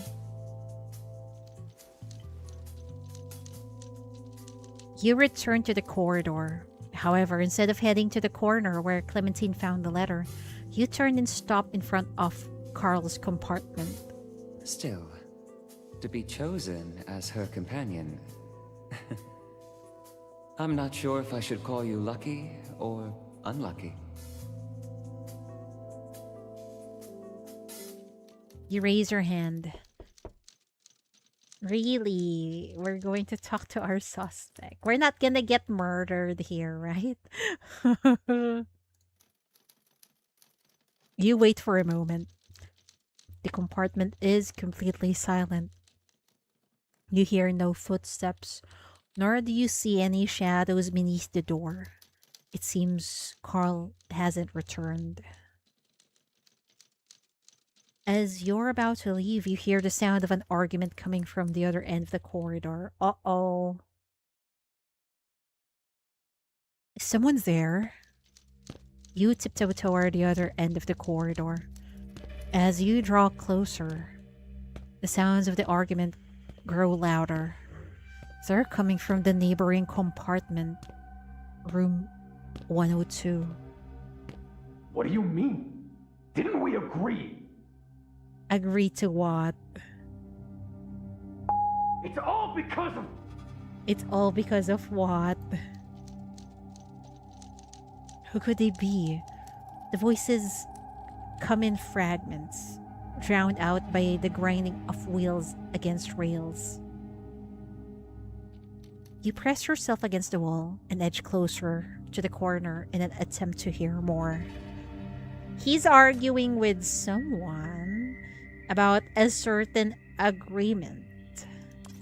We don't know what. You better get the hell out of here!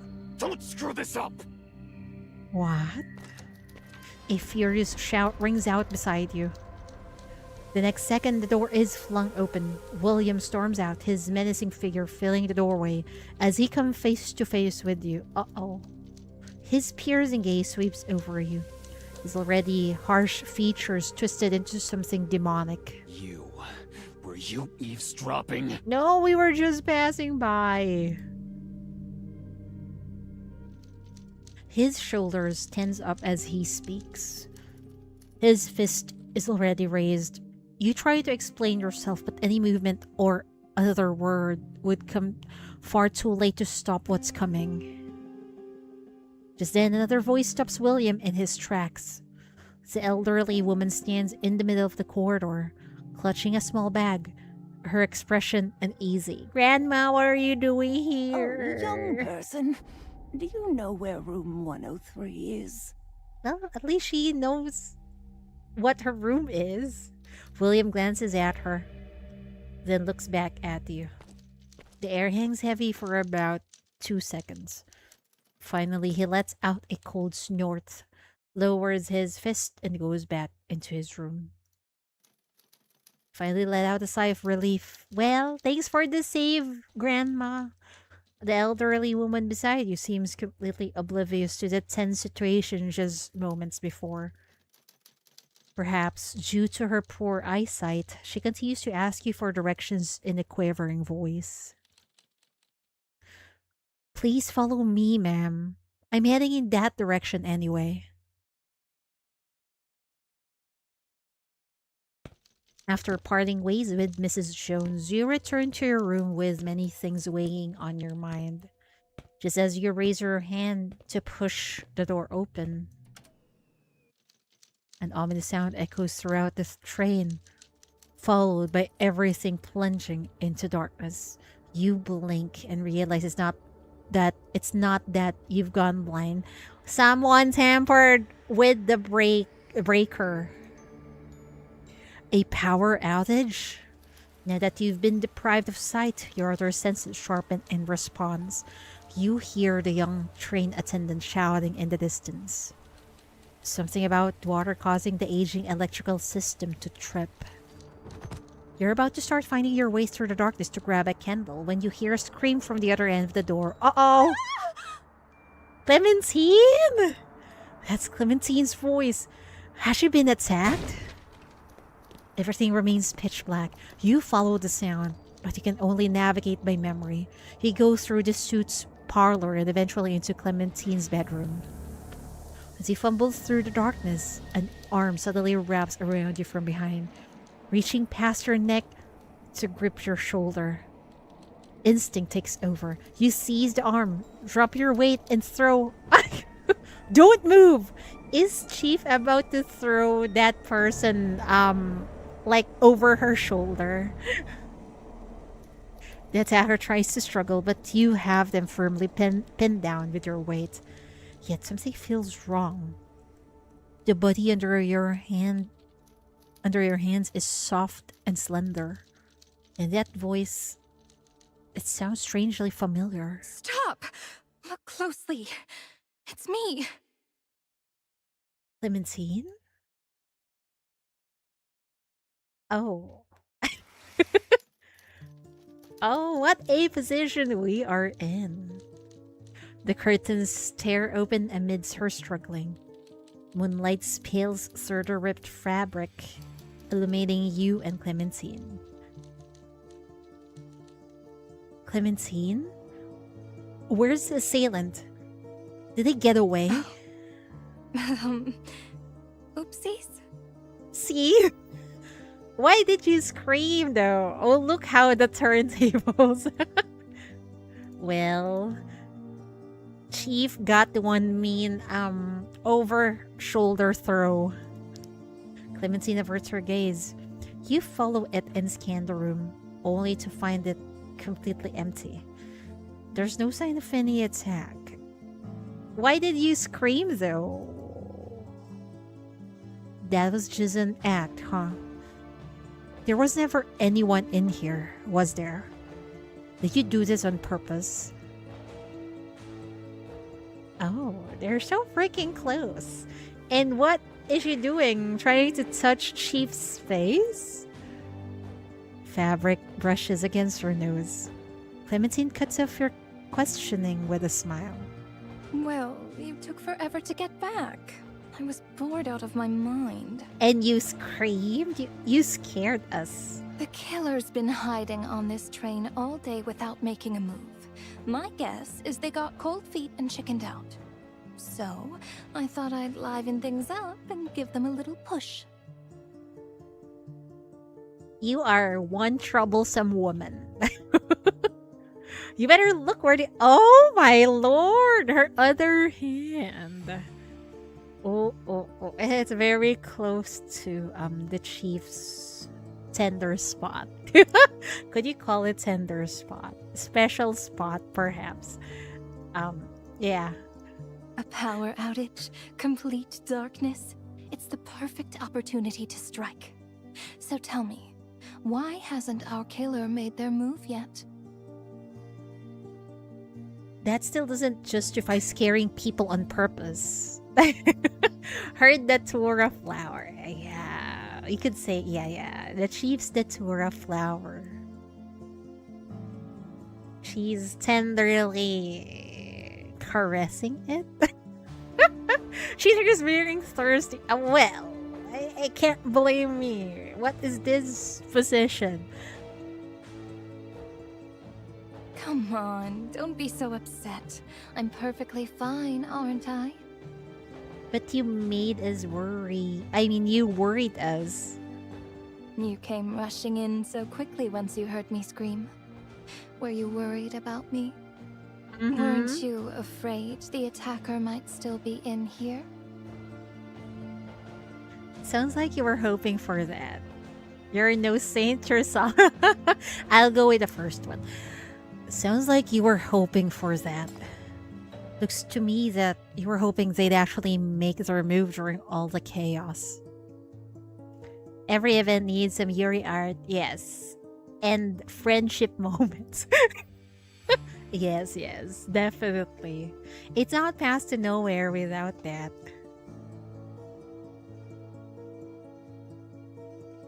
You do realize that if everyone in this carriage is a suspect, then that includes you too, right?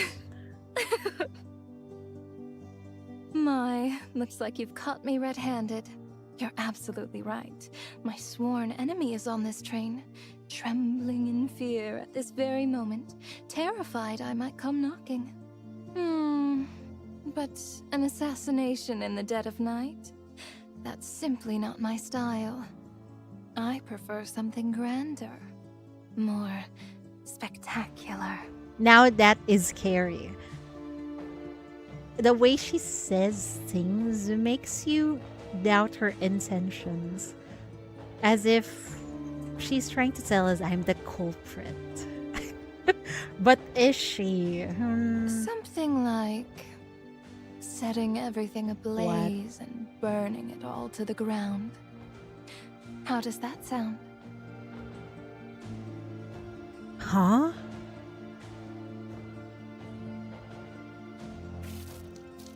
The light flickers back on with a soft buzz. The room is bright once more. Yeah, friendship, and some might say they're roommates. They are roommates, technically. Which is technically true. It's a very beautiful friendship of two roommates. Yeah. Crackle. The light flickers back on with a soft buzz. The room is bright once more. Wait. What did you mean by that? Nothing. I just said that for fun. Does she want to blow up the train? Don't take my jokes too seriously. Anyway, how's the investigation coming along? Did you find the other half of the letter? Your employer asked. I've made some progress. Not much, though. Your investigation so far has given you a basic understanding of the passengers on this train, but it's not enough for you to guess what they're thinking.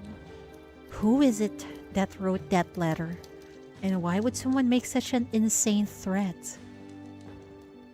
Is it the thug with a long criminal record who suddenly showed up on this luxury train car? Is it the elderly woman who inherited a fortune, yet seems so scatterbrained? She actually has I'm not sure, maybe she's having a dementia or Alzheimer's right now. Or is it the young merchant whose words were so ambiguous, who seems to share some complicated history with Clementine? Or perhaps it's...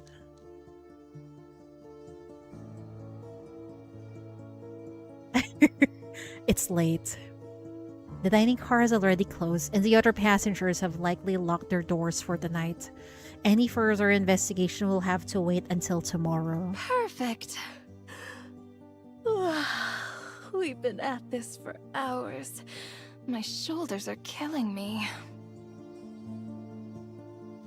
Clementine stretches, then hands you the letter as she prepares to retreat to her room for the night. Before opening the door, she turns back and flashes you a smile. Good night, Detective. Now you say good night after making me hot and bothered. YG things. You two tell her good night in return. Good night. See you tomorrow.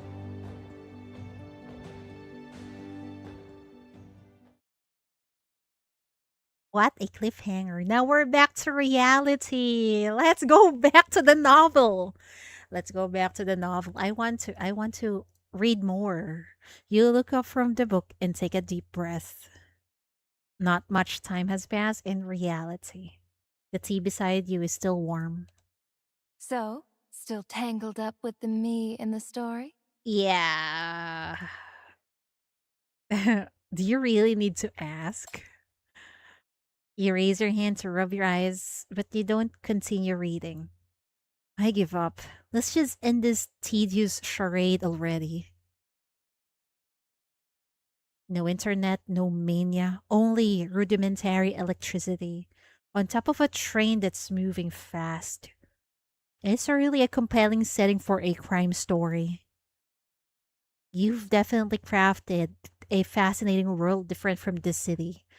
But what I'm looking for isn't some fiction, and certainly not the detective and Clementine playing some mystery solving game. Who sent that letter? Who's on the move in the real world? Oh, who's on the move in the real world? Perhaps the information you seek is hidden in the first letter of each line? String them together, and you might just uncover some grand conspiracy. Seriously? You don't buy it. Clementine stands up with a smile and places the book before you once more. Look, I know the plot's been too uneventful for your taste so far. Well, it's the setup of the story. It's okay for it to be uneventful. She turns another page for you. But I promise, the good part is just around the corner. I want to read more. Let's read more. Let's read more. It's fine. I don't have work tomorrow. A passenger from the first class compartment 103 on the Preva. She appears to be an elderly woman with kind demeanor, seemingly suffering from dementia. Oh, dementia, and often unable to remember things clearly. A passenger from first class compartment 101 on the Preva. He appears to be an impeccable dressed gentleman who seems to know something about Clementine's affairs and has some kind of conflict with William. He has a conflict with William and he knows Clementine. That's so sus. A passenger from first class compartment 102 on the Preva. He has a menacing appearance and hostile attitude. Looks to be an extremely dangerous individual. Now we go back to compartment 104.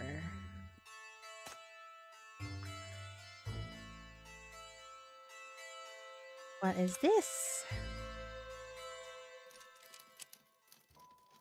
To prevent anyone from breaking in during the night, you've pushed the low cabinet against the door, wedging it firmly against the handle. Now, even if someone manages to force their way in, you'll be woken up by the noise before they can reach you. With your defenses in place, you lie down and drift off to sleep to the rhythmic sounds of the train rolling forward. Clementine really knows how to write what she would do and what usually happens to her. Yeah. I probably Clementine made a very good research on Chief. Until you're jolted awake by a scream. Oh no! The scream came from somewhere close. One of the neighboring rooms, it seems. You force your eyes open and glance at your watch. It's 50. It's 12:50. Oh boy. AM. Oh, what happened? Was someone attacked? You spring out of your bed and hurry to the door. Footsteps echo down the corridor, followed by voices in the distance. Oh, someone was in my room. Couldn't see. Vanished. Stay calm. I'll get someone to investigate. Oh no. What? Why are they after Grandma? Maybe she has something inside the room that they want. Because they didn't kill off Grandma. Someone jogs away. You carefully move the cabinet aside and open the door slightly, only to find a corridor that's plunged into darkness once more. Close the damn door. Another power outage. You stay put out of caution. Soon, multiple sets of footsteps approach from the other end of the corridor. This time the voices are clearer. The circuit breaker's broken. Don't worry. I've already asked Mr. William from room 102 to fix it. I brought a spare lantern. Are you all right? William went to the breaker. Really? The guy who is quite violent. And you left him alone with no supervision. Oh dear Lord. The door opens, followed by sounds of things being moved around. Not long after, the attendant and Carl steps out of the room and go their separate ways. Seems like they found nothing. You secure the door once more. The power still hasn't been restored. You check your watch again. It's 12:57 a.m. You return to the bed and close your eyes, trying to embrace sweet dreams. What the fuck now? Are they breaking and entering? This time the sound is much closer. You can tell it's coming from Clementine's compartment. Oh shit. Clementine? No response. Oh no! Are you okay? I heard something break. Do you need any help? How did I get inside the room? You knock on the compartment door. Soon, a muffled female voice comes from within. I'm fine. I can clean it up myself.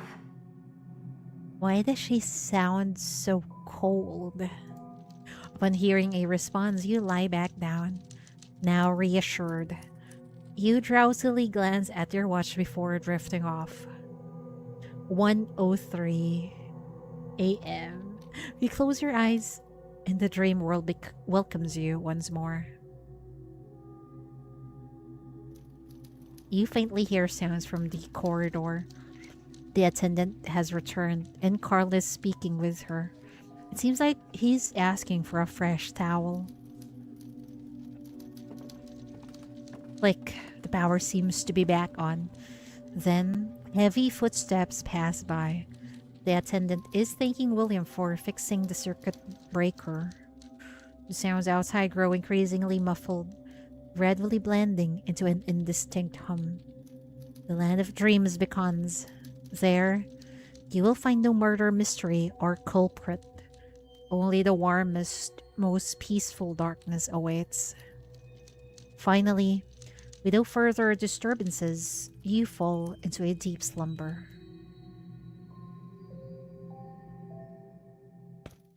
Morning comes and you wake to the gentle sunlight shining on your face. It's still early. You get up and freshen up. Noticing that Clementine's door remains closed, she's probably still asleep. Before Clementine wakes up, perhaps you can begin going over the suspicious points from yesterday's investigation.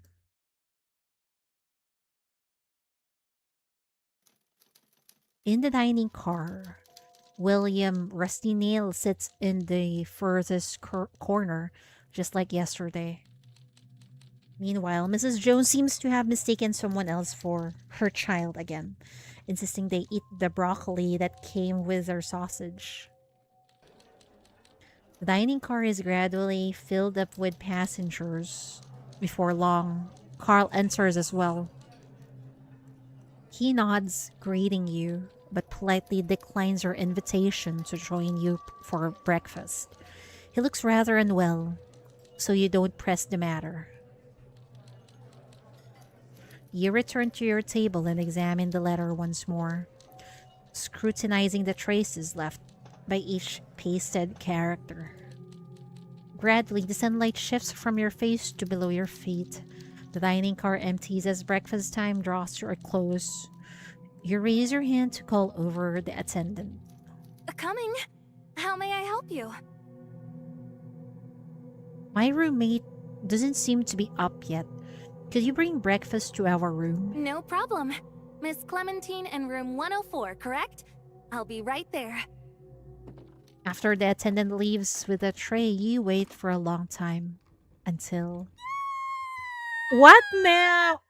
Oh no, is there a dead body now? Oh no. You step into the corridor and run toward a room at the far end. A power outage, complete darkness. It's the perfect opportunity to strike. So tell me, why hasn't our killer made their move yet? Your conversation from last night echoes in your mind. An ominous feeling begins to take hold of you. You came rushing in so quickly once you heard me scream. Were you worried about me? Weren't you afraid the attacker might still be in here? Your heart beats faster and faster. Your footsteps, too, grow heavier along with the pounding. My, looks like you've caught me Is she red-handed. dead? You're absolutely right. My sworn enemy is on this train, trembling in fear at this very moment, terrified I might come knocking. Don't tell me. Is she the first casualty? You burst into room 104. The room is shrouded in darkness. The curtains aren't completely closed, allowing a sliver of pale light to cut through, casting a narrow shadow that falls between the bed and the floor. The partition door stands open. Clementine lies on the bed, body curled up slightly, head tilted to one side. Her expression is serene, as if she had finally drifted into sleep after a long sleepless night. Oh, my good lord.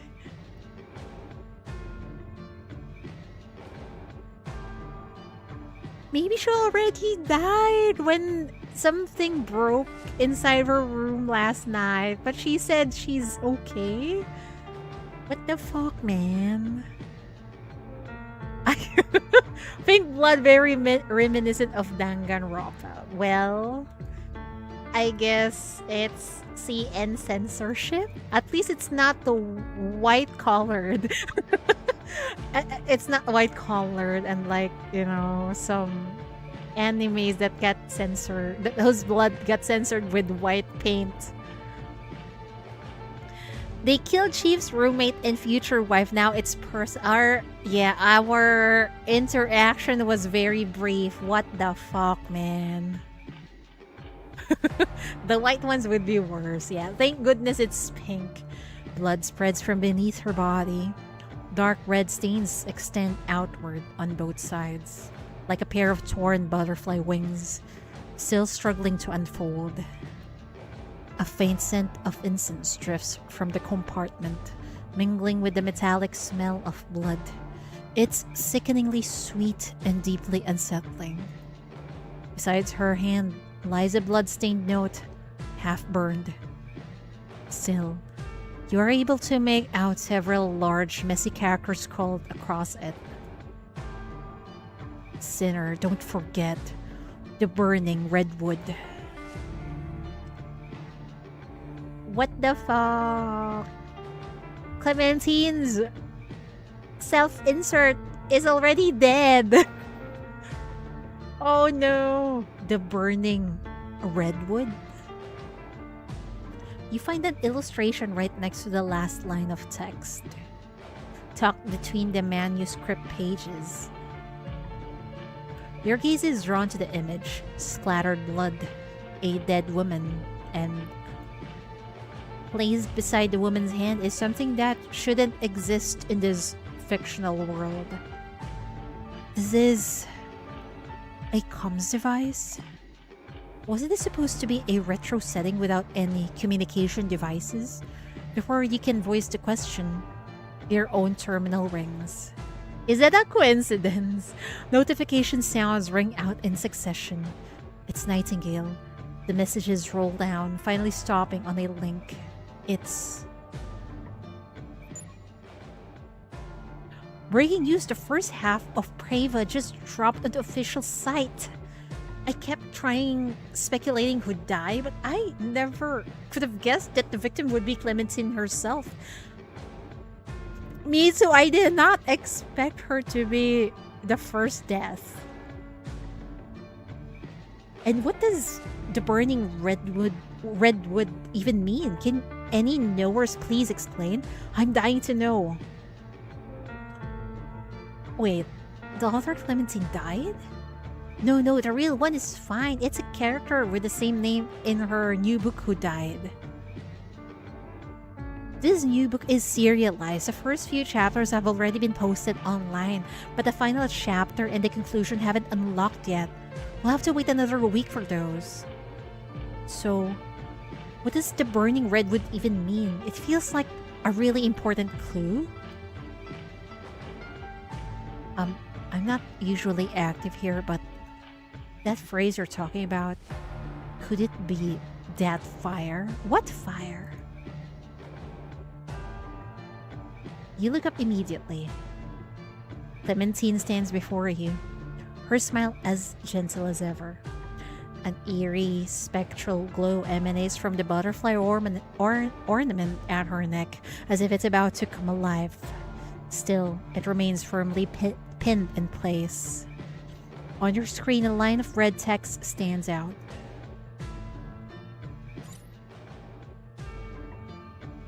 NF-105 East Side Fire. The burning redwood. What was that? I wonder what her butterfly represents. I have no idea either. The victim, Clementine, was found dead in her room on the morning of March 18th. The suspicious points regarding the crime scene are as follows. The door to the crime scene was locked from the inside, and the crime took place on a train traveling at 100 km/h. It would be nearly impossible for the culprit to escape by jumping out the window. This presents a classic locked room mystery. How did the culprit enter the room and kill Clementine? The watch that was originally on her chest was pierced through, and its hand stopped at 1:05. Can this be used as a more precise reference for the time of death? Who left the threatening letter and locket found at the crime scene? The liquid residue in the shattered wine glass tested positive of sedatives.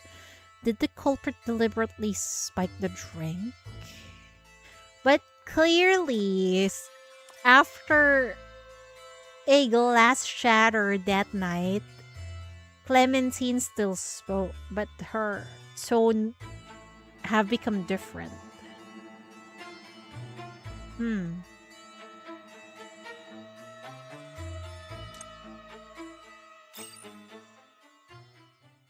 Dismiss chat room spoilers about the burning redwood. Comments 400 plus.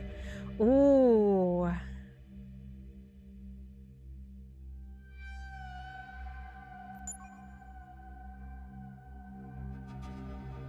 I've been getting a lot of requests in my DMs lately, so I'll make a dedicated post to explain. The legend of the burning redwood dates back over a decade. Supposedly, a cursed street in East Side was about to be torn down and rebuilt when a mysterious fire suddenly engulfed it. The blaze raged for 3 days and 3 nights. Nothing could put it out. The flames lit up half of the East Side like a massive burning redwood. Ever since, rumors have been all over the place. What's true and what's not. Honestly, I'm not even sure the place ever existed. I knew it. I knew there was more to this than meets the eye. Another case. How exciting. Ugh. Who even digs up some cold case like this to write about? Cloud chasing much? Plus, didn't this case barely get any attention to begin with? Wait, remember that rumor about Clementine? How disaster always follows after she publishes a book? Do you think there's a chance that the incident is connected to this fire?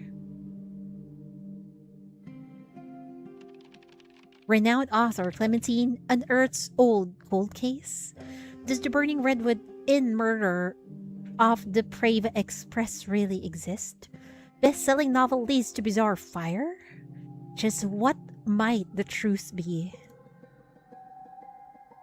Speculation begins to spiral. Searches for the burning redwood skyrocket, and related topics climb the trending list. All questions, all theories, ultimately converge on a single question. What connection does your book have with the fire from NF-105? Study remains as warm and cozy as before. Clementine still sits across from you. She rises to refill your tea, her smile veiled behind the rising steam, making her expression impossible to read. For some inexplicable reason, it sends a chill down your spine. A victim appears. The mystery explodes. The story is on the right track, and the buzz has reached its peak. Chief, my little marketing trick worked rather well. Wouldn't you agree? You emphasize that your story is set in a fictional retro world before nightfall. Yet you deliberately left breadcrumbs for people to follow, leading them to dig deeper into whether the incident behind it was real or fabricated. I'll admit, as a marketing strategy, it was remarkably effective. That is, assuming this book really is, as you claim, completely fictional.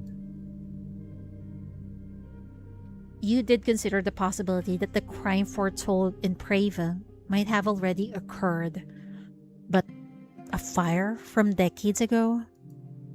You meet Clementine's gaze directly, trying to find some kind of opening in her composure. I'm sure you've got better things to do as well. How about you come clean already? Is the burning redwood real or not? And what connection does the Preva Express have with that fire? Just which part of your story are fictional and which part are real? Believe me, Chief, I'd love to cooperate. Unfortunately, though, I'm obligated to stay silent. What is this? Is she under some sort of NDA? Or she doesn't want to spoil her story. Clementine taps her chin lightly, almost like she's genuinely troubled by such an absurd predicament. The thing is, I've signed an extremely strict contract with my publisher. If I reveal it's even an a single NDA. word more than I should before Preva is fully released, I'll have lawyers knocking at my door and demanding compensation by tomorrow. The conclusion to the mystery is what makes my novel valuable. If the truth were revealed prematurely, the book wouldn't be able to sell. However, her fingers conceal the grin she's wearing. The woman before you is just like some ancient fox spirit from folklore. She's cunning incarnate. if the detective can deduce the answer themselves using the clues in the book, that wouldn't count as me giving spoilers, would it? Has anyone ever told you that your acting is terrible? Oh my, was it that bad? The contract is just an excuse, you can tell. She's making things difficult on purpose. You'd really go through all this trouble just to make me keep reading your book? Writing is no easy task. Naturally, a writer would like to preserve their story's secrets until readers reach the ending. It wouldn't hurt to indulge in this little game now, would it? Think of it as a deduction challenge. As both reader and detective, you must search the book for clues that are hidden in the smallest details, just like anyone else. And then, you'll ultimately uncover the mastermind behind these heinous crimes. Oh boy. The suspense is killing me.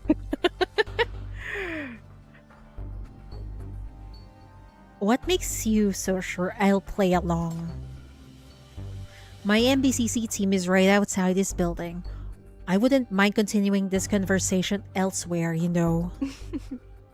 True. But if you really wanted to use force, you could have dragged me back to the MBCC the moment you walked in. You didn't haul me in for questioning. That makes me think we're on the same page. We both want to keep this little misunderstanding between us. Authors hate spoilers, but I'm more than happy to guide you on your journey to the truth. The book's pages open before you once more. The illustration of the victim is strikingly disturbing. The bloodstains beside the victim spreads out like butterfly wings. You look up and see the wall of butterfly specimens behind Clementine. They seem to mirror the deaths written in the book. It's 2 a.m. for you. How much more are you going to do? Maybe an hour more, perhaps?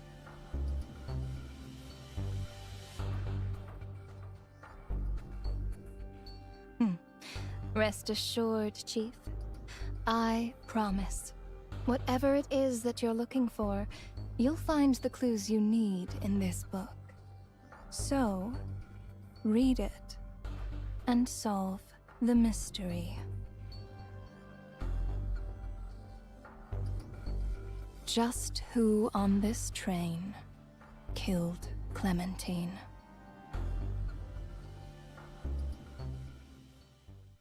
Did someone actually try to kill her?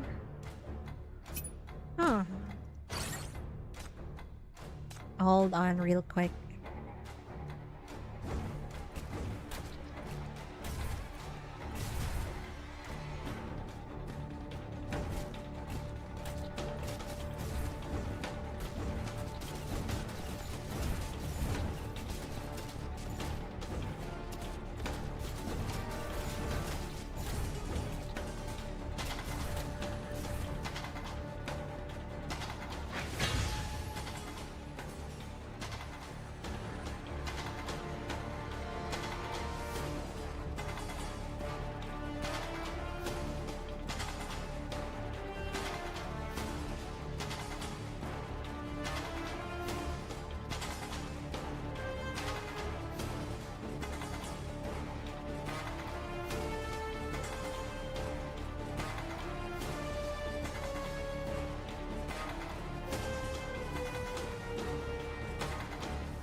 I'm back.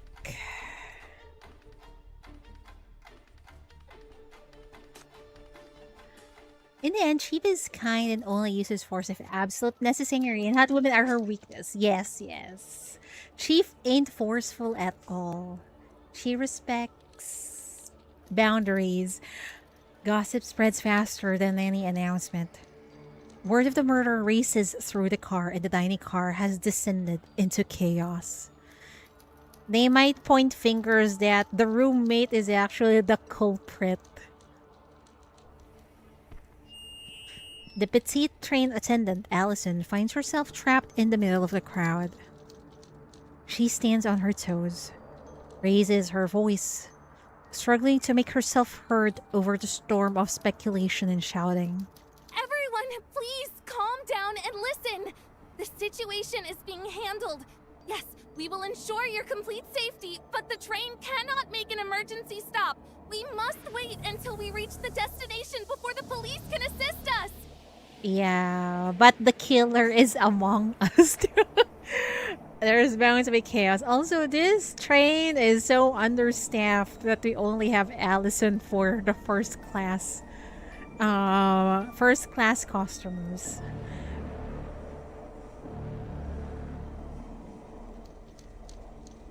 Behind the thin wall, the train conductor dabs the sweat on his temple with a handkerchief, mumbling instructions to a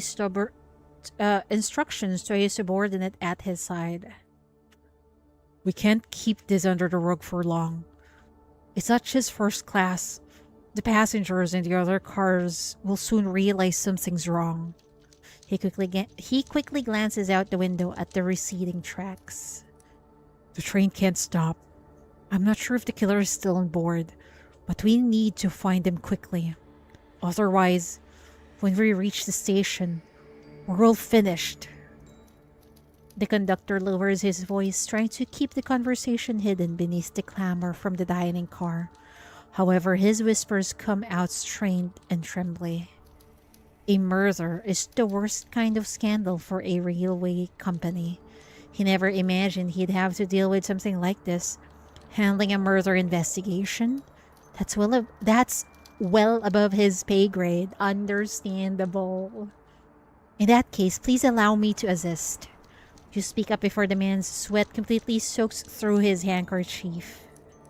You're the other guest from room 104? The man's gaze sharpens instantly. His eyes narrows into slits as he sizes you up, his scrutiny making you uncomfortable. Yesterday, the victim, Miss Clementine, hired me to find a suspected killer on this train. And now, one night later, she's been murdered in the room next to mine.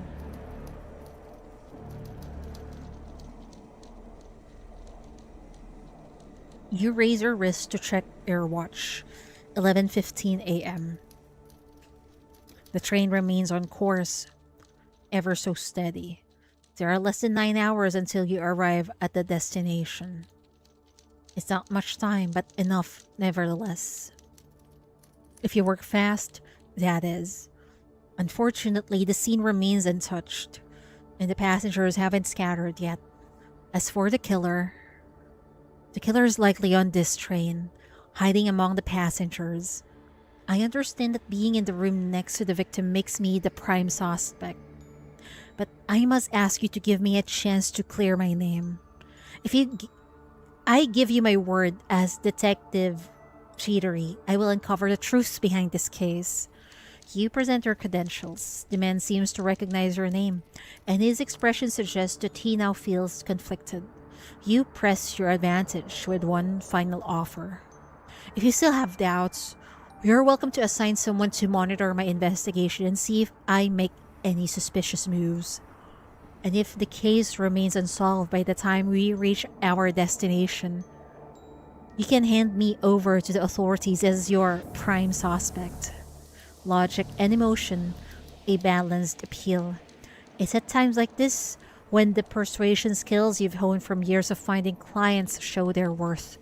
The conductor's expression shifts repeatedly as he weighs your words before finally relenting with a nod. Now, the stage is yours, Detective. Seal off the crime scene and every compartment in this carriage. Don't let anyone clean or touch anything. Every trace could be a vital clue. Also compile a list of everyone who entered or left the first-class carriage last night. I'll be interviewing them one by one shortly. It's interrogation time. One more thing. There's a passenger in second class with a medical background. Please bring her here. I'll need her assistance with examining the body. The attendant Allison will know who I'm referring to. Examine the scene, document the evidence, interview the witnesses, then piece together the truth. What exactly happened in Clementine's room last night? Oh boy. We are in deep shit. The conductor walks away, muttering under his breath. It's clear his suspicions haven't been fully laid to rest. If you fail to find the real culprit, you'll likely be handed over as the prime suspect the moment the train reaches its destination. But at least he's granted you permission to investigate. You still have time to uncover the truth before the train reaches its final stop. The crime scene is in the neighboring compartment. That's where you should begin your investigation.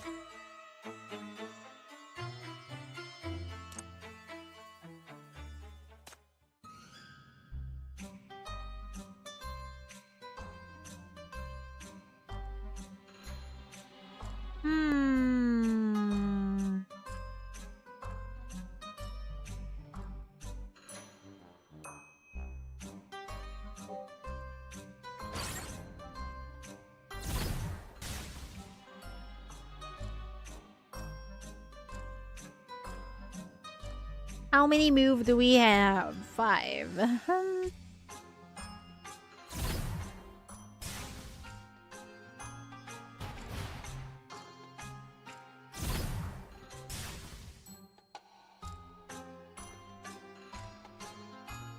And the investigation begins. Yeah.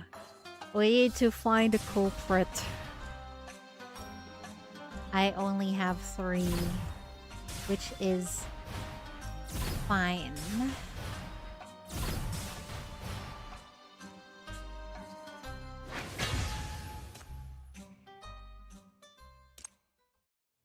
Please make way! The doctor is here!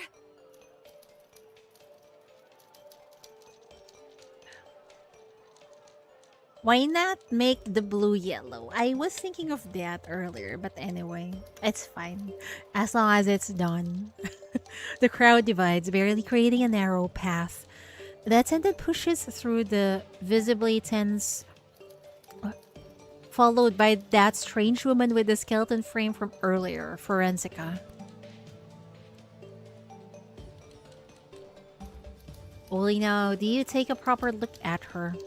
That wrinkled coat is covered in small tools and labels. Outside the context of the skeleton incident, it does look more like work attire. At the very least, it makes far more sense in a professional setting than that oversized suitcase did. Step aside. Don't contaminate the scene. She ignores the stares around her and walks straight toward the body, unfolding a pair of disposable gloves as she goes. She puts them on in a clean motion, then tightens them at the wrist. She crouches down and carefully observes the body's condition.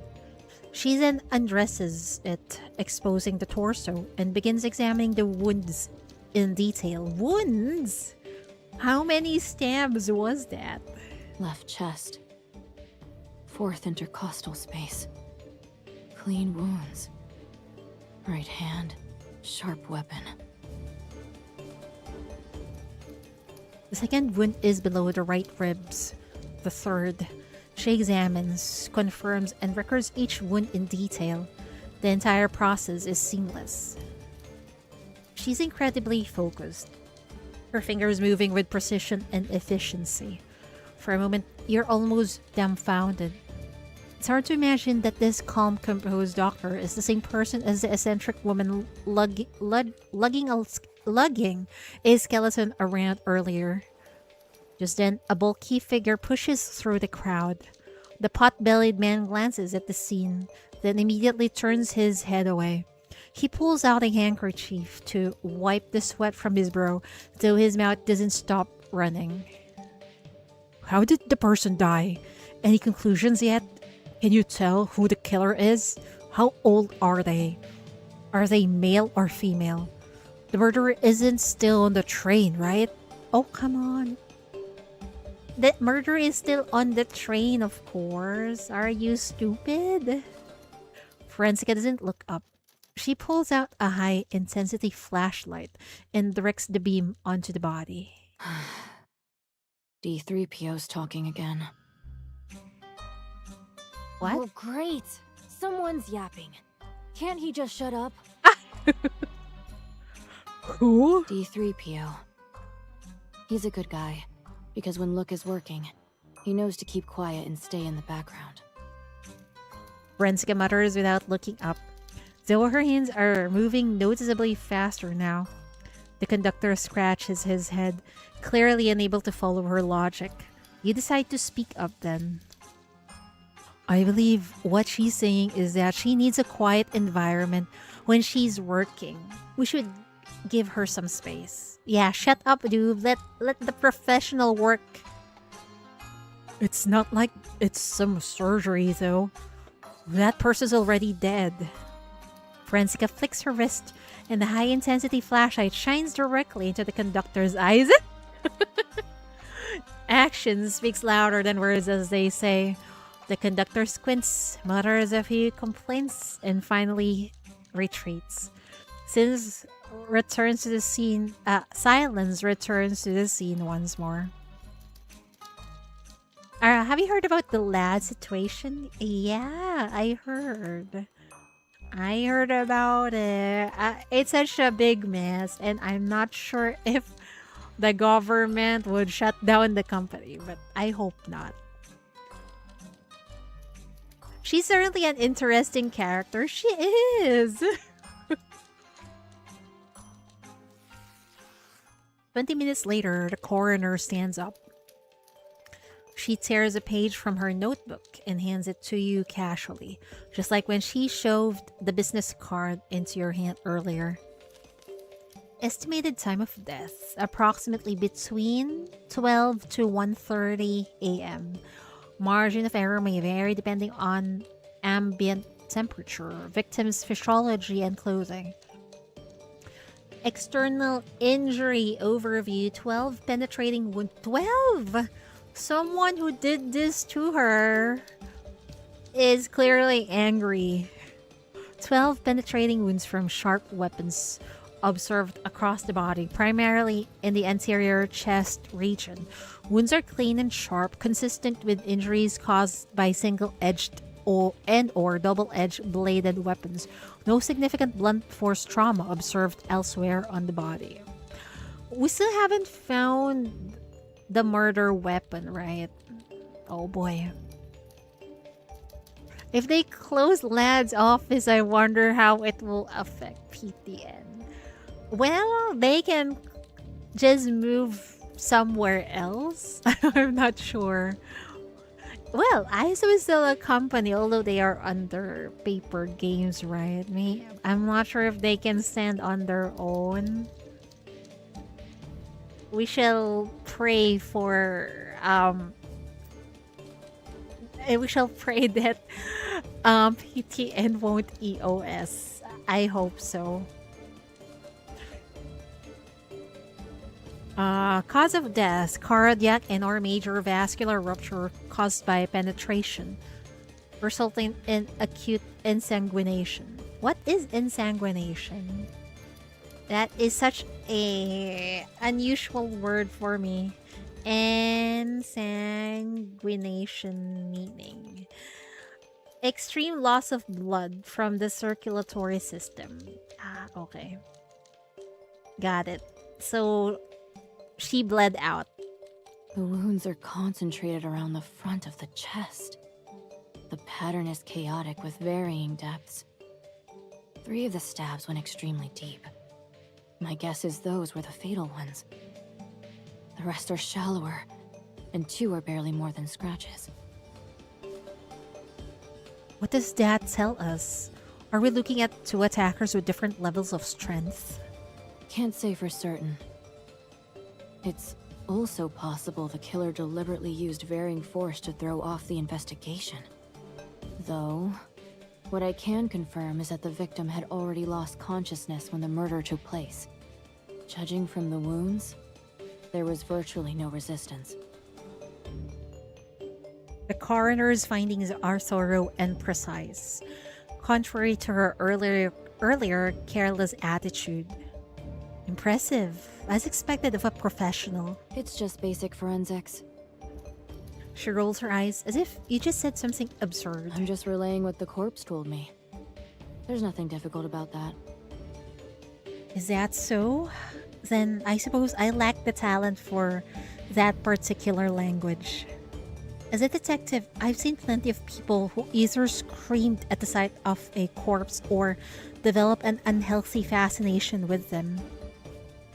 Not many people can treat them with such composure. I can tell that you truly respect them. The words catch her off guard. She turns her face away and falls silent for a moment. That's because they deserve it. The living come in all sorts. Good, bad, idiots, liars. But the dead are equal. A corpse is just a corpse after all. They don't lie. They have no bias. And their honesty is absolute. Listen to them, and they'll give you the truth. It's the most effective form of communication there is. She speaks quietly, and for some reason, it reminds you of the way she looked at those bones in the corridor earlier. She has that same calm, gentle gaze. It seems she reserves all her harshness and caustic remarks for the living. It seems I've met an exceptionally skilled forensic pathologist then. Please allow me to introduce myself. I happen to take on detective work from time to time. Perhaps we'll have the chance to work together in the future. So much I want to say. Don't. If it's a spoiler, don't. The woman hesitates for a moment before slowly nodding. Seizing the opportunity, you continue. By the way, did you work at the city's Forensic Research Institute before? I've actually met a few of your former colleagues. They were all quite impressive. The moment the words leave your mouth, you notice Forensica's expression instantly darkening. That's none of your concern. What's with that reaction?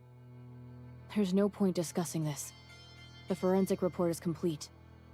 If you don't have anything else to say, I'll be taking my leave here. She turns and disappears into the crowd without giving you a chance to respond. You stand there, replaying your words in your head for a moment. In theory, you don't seem to have said anything offensive, but theory and reality rarely align. Clearly, something you said struck a nerve. Maybe the mention of her colleagues. What's up with her colleagues? Does she hate them? Was she bullied? Or probably, I don't know, some issues with work, perhaps. You're still puzzled, but the truth remains elusive. Though right now, the case takes priority over understanding why Forensica reacted that way. Hi! Sedans, welcome. I'm used to seeing you at 2 a.m. because it's my free time. Yeah, it's also 2 a.m. here. 2:43 a.m. Shake off the thought and return your focus to the case. Ooh, it's a forensic report. We read this, right? Yeah.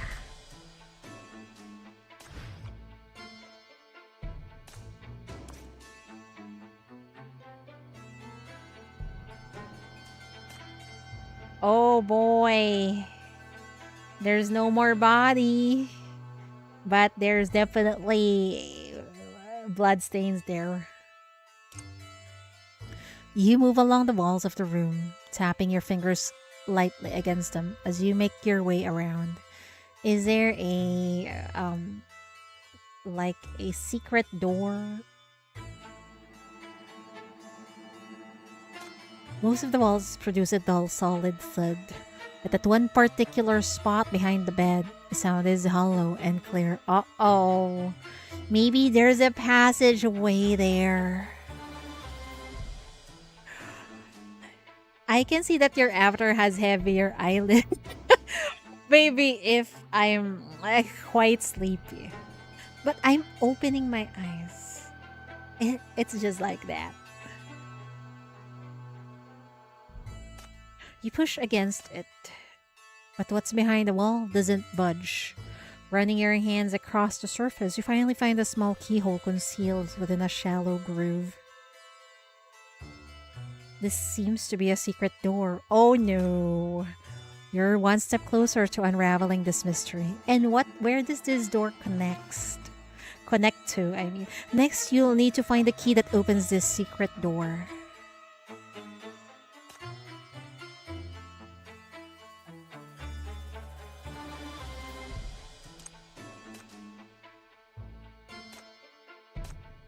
I already read this.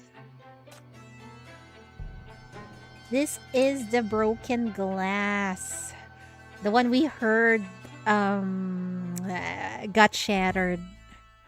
Fragments of wine glass lie scattered across the floor, soaking half the carpet in crimson. The wine formed dark red pools among the shattered glass, making the crime scene look all the more disturbing. You put on gloves and carefully brush aside the scattered fragments. Around where the base of the glass would have been, you discover a small amount of strange, powdery sediment in the remaining wine. It's the sedative.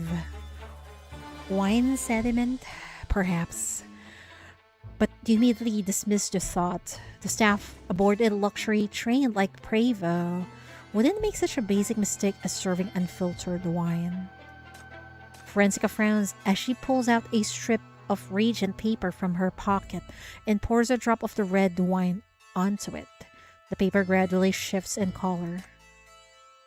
The sediment in the wine is most likely a sedative, a large dose at that. There are a few signs of struggle on the deceased. She may have already lost motor functions before sustaining her injuries, Forensica states.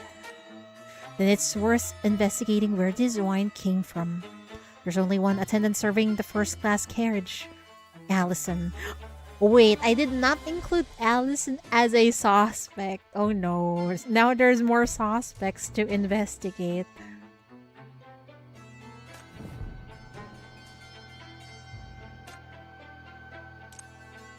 A brass train bell hangs on the wall near the headboard. Its position is remarkably close to the bed,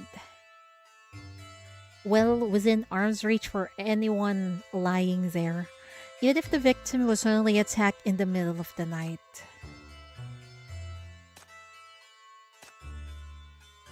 She should have had time to ring it, but she got knocked out because of the sedative. But last night the bell in Clementine's room never rang. There were no sounds of struggle, no cries for help, nothing. Did panic overwhelm her in those final moments, causing her to forget about the bell? Or had she lost consciousness way before she was killed? She probably already got knocked out. You sweep the area near the window in your eyes. The curtain has been drawn back, and the window itself stands more than half open. The gap is large enough for an adult to pass through. Wait, did they actually pass through the window? But it's a 100 km/h speed. I don't think they would risk falling down. Falling down and, grabbing the train outside. Did the culprit escape through the window? I doubt it, but the Preva makes no stops along its entire route, and the train travels at speed of up to 120 kilometers per hour. Anyone who attempted to jump would have no chance of surviving. Moreover, the noise from such an act would be impossible to miss. As you stayed in the adjacent compartment, you certainly would have been woken. Then, Clementine's killer must still be aboard this racing iron cage. All you need to do is find the culprit before the train reaches its destination. That's another clue. The letter rests on the desk. Most of it has been burned. The contents buried beneath charred edges in soot, making it nearly impossible to read. You attempt to piece the fragments together. Ah, what's this? Threatening letter bottom. Half of the threatening letter left at the crime scene, when combined with the other half, complete information about the case will be revealed. Oh! Can we see? Oh, we cannot. Ah, we can! Use. Okay. You successfully piece the two halves together. The paper size and text formatting match perfectly. Since they fit together, they're almost certainly from the same letter. This phrase here, the burning wood, might be the key to solving this case. You should ask the suspects about it during questioning.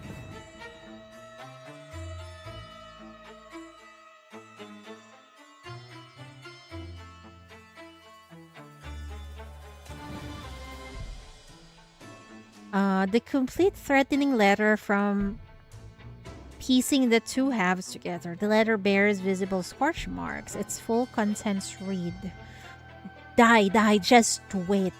I will never forgive you. If you don't, I'll bury everyone in this train with you. Sinner, do not forget the burning redwood. Huh. Oh, the watch. An expensive designer woman's watch. A deep crack runs across the face and the hands are frozen at 1:05 a.m. The moment the watch was damaged, could it be connected to when the murder took place? Maybe. You pick up an inconspicuous round locket from the shadows.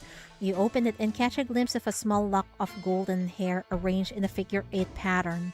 Only then do you realize this unassuming locket is actually a classic piece of hair accessory.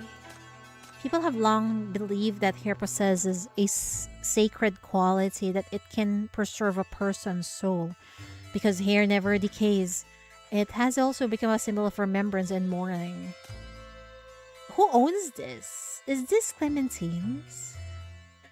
Is this a keepsake belonging to the deceased Clementine, or is this a damning piece of evidence that killed? Or is this a damning piece of evidence that the killer left behind by mistake? Either way, finding the owner of this locket will be a crucial step in solving this case. Who on this train is connected to blonde hair, though? What's the hair color of the attendant? What's her name? Allison. The only blonde person here is Allison and this dude, William.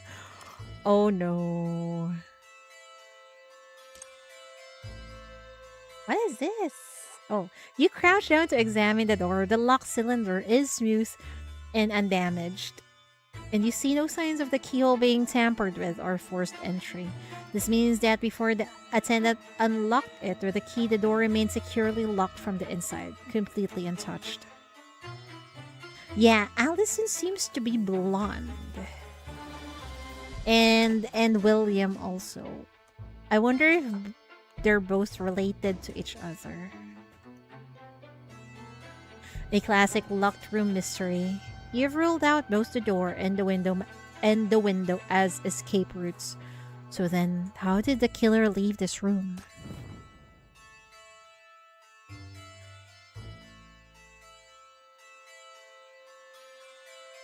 Upon inspection, you find that the door is completely intact with no signs of tampering or forced entry. Also, isn't the person who gave the wine to us is actually Allison also? And then the first one who opened the room was also Allison, and she found the corpse. Huh. How? Okay. Allison is very, very sus. It was last opened by Allison with a key when she delivered the meal. Before that, the room appears to have been locked from the inside. Allison sus.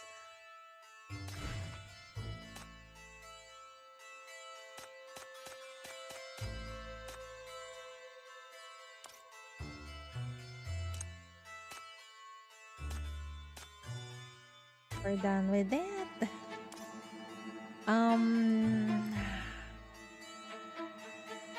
It's locked.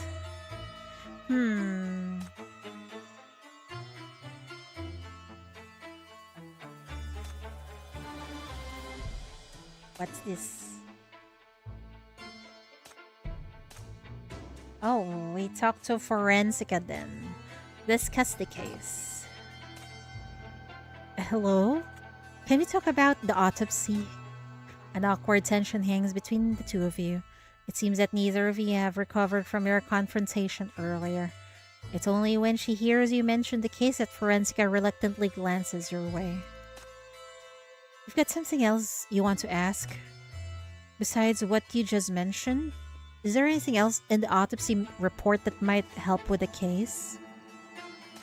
Forensica glances at you upon hearing the question and takes a moment before responding. First, the time of death is crucial information. Anyone with an alibi during the estimated time of death can be ruled out. That should help narrow down your pool of suspects. Second, no wounds from self-defense were observed on the body, and we found traces of sleeping pills at the crime scene. Both point to the same conclusion. She was drugged first, then killed without being able to fight back. You could consider starting there. For instance, you should think about who had the chance to slip something into her drink. Allison! Or who was carrying sleeping pills in their luggage. Find the answers to those questions and you might just find your killer. Someone broke in Grandma's room before the possible death of Clementine, right? So maybe that's... I'm assuming these sleeping pills are probably from Grandma's room. Which, coincidentally, just right beside room 104. And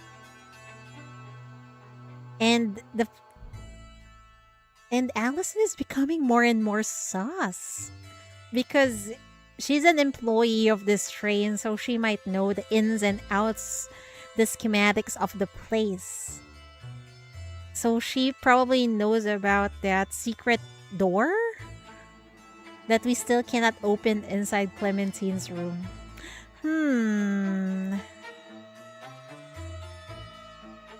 But we also heard her... We also heard her last night trying to take care of the chaos that was happening during the blackout. It's so hard. Can't say anything. Don't say anything. Let me just speculate. But to be fair, the darkness can conceal where she was. She can just be right inside Grandma's room. And she just appeared in the corridor. And say, oh, what's happening here? Blah, blah, blah, blah. Anyway, that's just me and my delusions. Alright, I've given you every clue I could find. Now go do your job. And if you don't catch the killer, don't expect me to be nice about it. We are done with it. I already read this, right?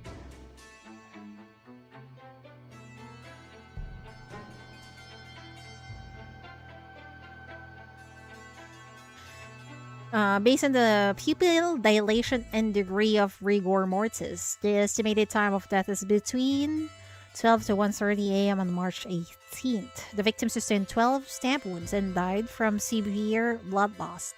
The wounds are not concentrated on one side. The angles of the knife wound vary, making it impossible to determine the culprit's dominant hand.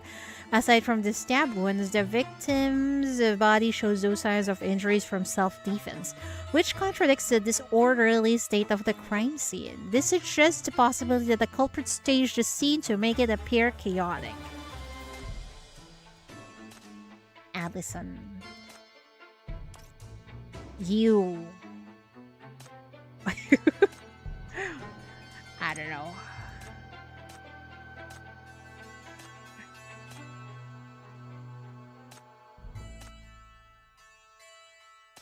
We need to find the key, otherwise I cannot open it.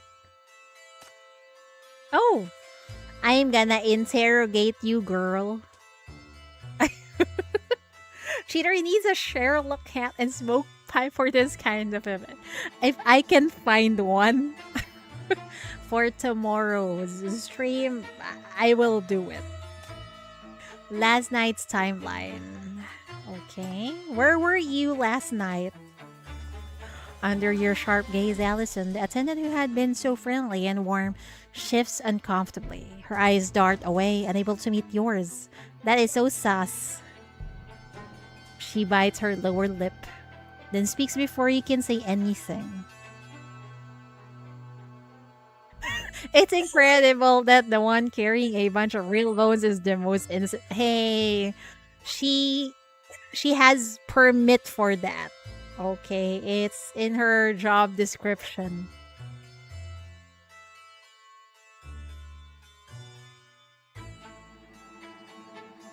She bites her lower lip, then speaks before he can say anything.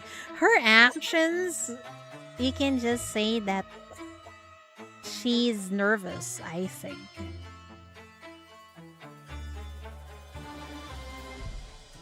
That could be nervous, or she's just acting. Is she a good actress? I don't know. I'm terribly sorry. The train crew bears full responsibility for what happened.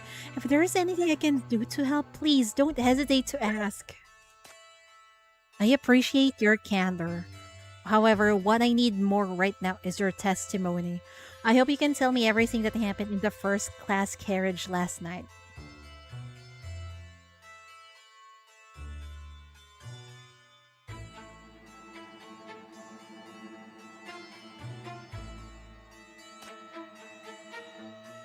Of course, I'd be happy to oblige, but I'm not sure how useful this will be. I never saw anyone enter or leave room 104 last night. Are you implying that Chief is the murderer? Around 10 p.m., after confirming that the dining car was empty, I took my post in the corridor near the second-class carriage. From then until the incident was discovered this morning, I didn't even see a single stranger enter the corridor. Then what happened to the blackout in the corridor around 12 a.m.? So you're saying that from the moment you started your shift, no one entered the carriage? That's correct. The Prava's dining car and first-class carriage are at the rear of the train. Anyone entering would have had to pass right by me. I couldn't have missed them. You realize the implication of the attendant's testimony. This means the culprit must be among the passengers already in first class. Thank you, miss. Your information has been invaluable. Please, go get something to eat and rest for now. I may need to ask you some follow-up questions later, but I'll leave that for after you've had a chance to recover. The attendant smiles, clearly grateful for your consideration, and turns to leave. Just as she does, you speak up, as though something just occurred to you. Oh, one more thing. Was there a power outage in the corridor around 12:50 a.m.? Oh, I nearly forgot. You nearly forgot? Or are you trying to... hide the truth? The first class carriage did lose power for a brief while at around 12:50 a.m. After Mrs. Jones in room 103 rang her bell, I requested Mr. William, who'd come out to check on the noise, to help fix the circuit breaker. He got it working again around 1:10 a.m. The corridor was in complete darkness for those 20 minutes.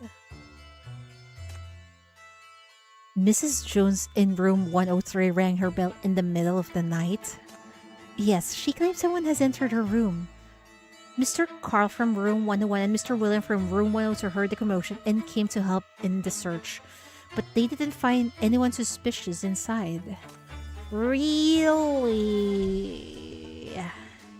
The first class passenger certainly had an eventful night. You make a mental note of the timeline Allison gave you and begin considering the implications. About the keys needed for the search. This, we need this. Miss Allison, if I'm not mistaken, the train staff should have a master key that can open all doors. The attendant hesitates before taking out a key with intricate patterns. This is the master key for all first-class cabins. It's been in my possession the entire time, and I can guarantee that it never left my person last night. However, I can say the same for the other one. The other one? There's 2 master keys? Maybe, I'm not sure if the other key is the one in the dining car where there's a lock box, I think. The other one? That's actually the other thing I meant to tell you. There are 2 master keys for each carriage. One is kept by the attendant. That's the one I just showed you. The other is stored in the conductor's office, and I heard that one has gone missing. Uh-oh. The conductor was terrified. He ordered everyone to keep quiet about it since it's a serious incident. Oh, that asshole. How did he?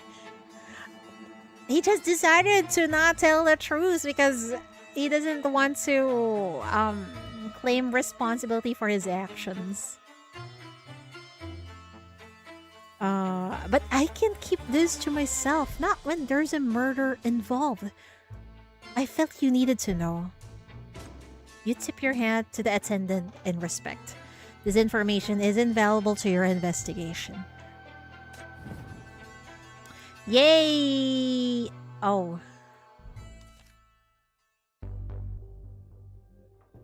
Why are we back here? The room is quiet. Only the occasional rustle of turning pages and scratch of pen on paper can be heard. Clementine sits across from you.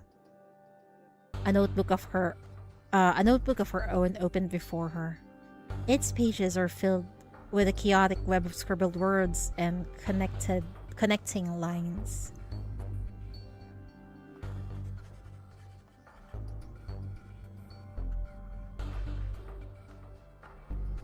Every so often, she pauses to think before adding another note, then draws a few more lines connecting different words. From a distance, the layers of lines and words begin to resemble a butterfly sketched in ink. You try to make sense of her notes, but they're far too much of a mess. You study them for some time, until even Clementine can no longer ignore your staring and looks up. How are you coming along, Chief? Almost there. Still need more time. Still need a bit more time. But I'm getting close. I just need to rest my eyes for a moment. But you've been on the same page for nearly 10 minutes now. Or thinking on who really is the culprit. You look away, choosing silence over a response. Sensing your struggle, Clementine extends a helping hand once more. Even the greatest detectives would hit a dead end every now and then. There's no shame in it.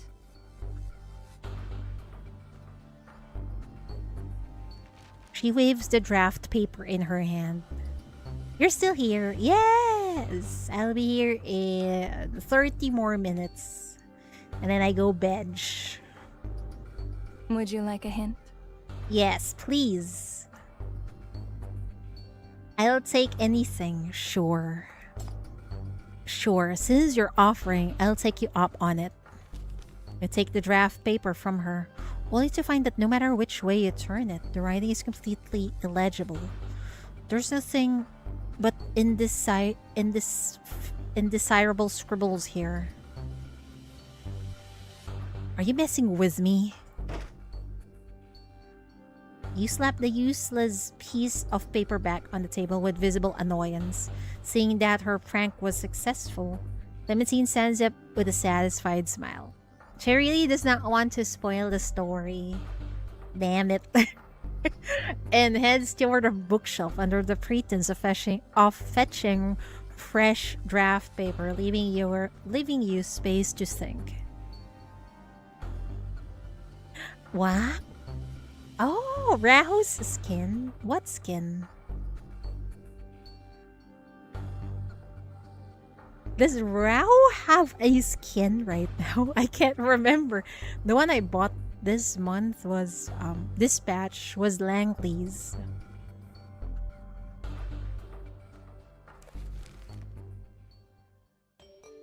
Ah, the old one. Ah, okay. Because if I remember correctly, the new one is the surveillance order. Ah! Oh, the old one is the surveillance. Ah, yeah. I love that one. You have to pair it with Shalom's. Your gaze returns to the pages. The detective in the story has finished searching the crime scene, but you, the reader, still can't piece together the clues to identify a concrete suspect. Just then, a new approach comes to mind. Unlike the version published online, this manuscript is hand-edited. That means it's most likely the original draft. So while Clementine's away, flip to the ending. Chief, why are you peeking at the end? The detective gathers everyone in the dining car. The truth is about to be revealed. She raises her hand, pointing toward the culprit. You flip to the next page. The pages that follow are completely blank. The story cuts off right before the big reveal. Wow. Clementine haven't decided on who's the culprit? Chief is like me with books I want to. What is D and F? You need Shalom and Catherine's Asire to rerun soon. Yeah. Need to buy them. They're amazing. Dear naughty little cheater. Too bad. The final chapter hasn't been published yet. I'll only send out the manuscript for the last chapter after you leave.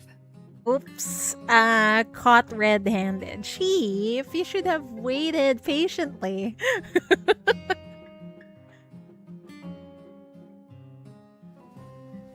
You look up realizing something, and you little cheater. Well, she flipped through the novel at the ending, trying to figure out who's the culprit.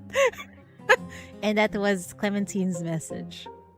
You look up realizing something, and sure enough, you're met with a mischievous smile. Did I return at a bad time? Yeah. No. You came back at just the right time. This time, you're the one who sighs. Games usually give new players beginner bonuses. Likewise, this first-time reader of mystery novels here needs a quick tutorial. Clementine gives you a questioning look. You flip back through the manuscript, organizing the clues as you go.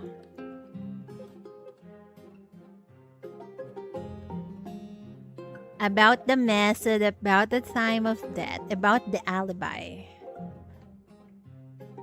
About the method. The victim and the detective separated at around 10 o'clock and went to sleep in their respective rooms.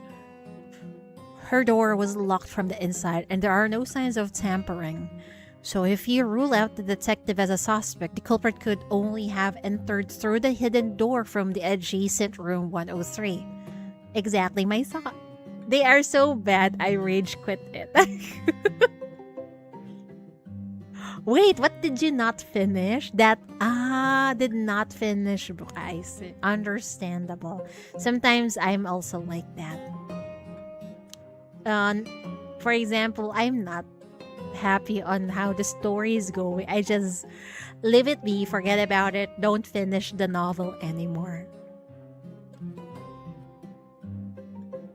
Furthermore, the victim showed no signs of struggle.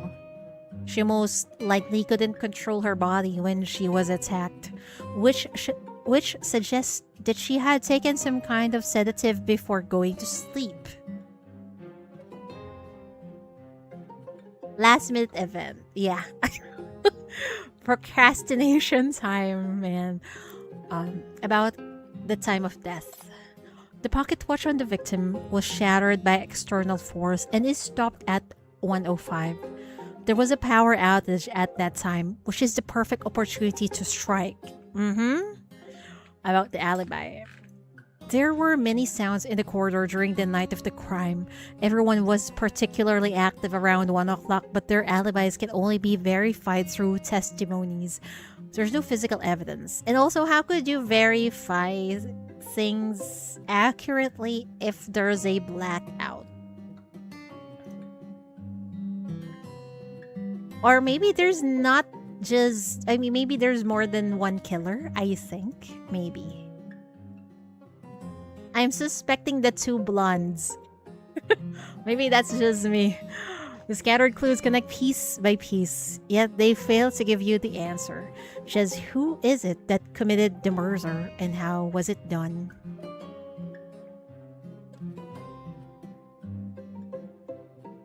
You turn your gaze back to the architect of this whole conundrum. Don't give me that look. This is a challenge. What fun would it be if the puzzle was too easy? Besides, what you're missing is simply a bit of experience in a battle of wits with the author.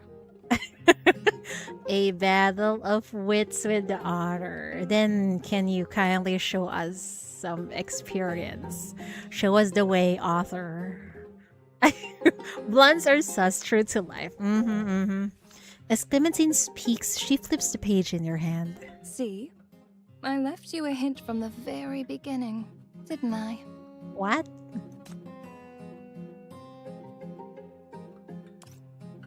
On the back of that message, there's actually another line of text. If you find yourself stuck, why not try approaching the problem from a different angle? You might discover something new. That's supposed to be a hint? When the motive cannot be determined, what other method can you use to identify the true culprit? Your hand, which was flipping through the pages, suddenly stops. Your eyes are drawn to a particular line of text. Die, just wait. I will never forgive you. If you don't, I'll bury everyone in this train with you. 12 stab wounds. If the intent was to kill, the first few would have been more than enough. So what was the point of frenzied stabbing that followed? Revenge? Or was it rage? Both? Who would harbor such deep hatred toward the victim? In other words, someone else on this train, aside from the victim, must be connected to the redwood. You look up just in time to see Clementine picking up her pen to add another stroke to the indecipherable scribbles. As she meets her gaze, she narrows her eyes in a smile, almost like she wasn't the one who left that hint. What is this woman plotting? And how is she connected to that fire?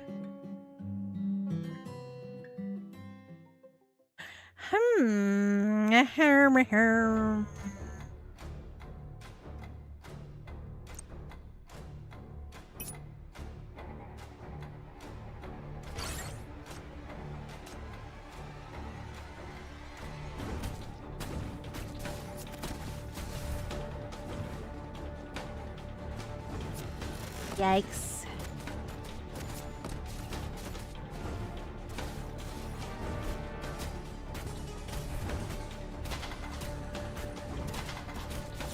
Crush them all!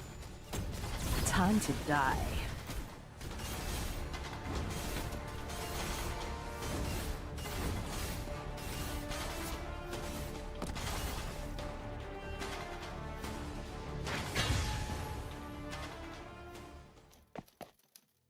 You step out of the compartment 104 and nearly crash right into the train attendant. Allison jumps, startled, and stumbles to a halt. Perfect timing, Allison. I was just looking for you. What's your take on this tragedy? You're asking me? That's right. I'd like to hear your thoughts.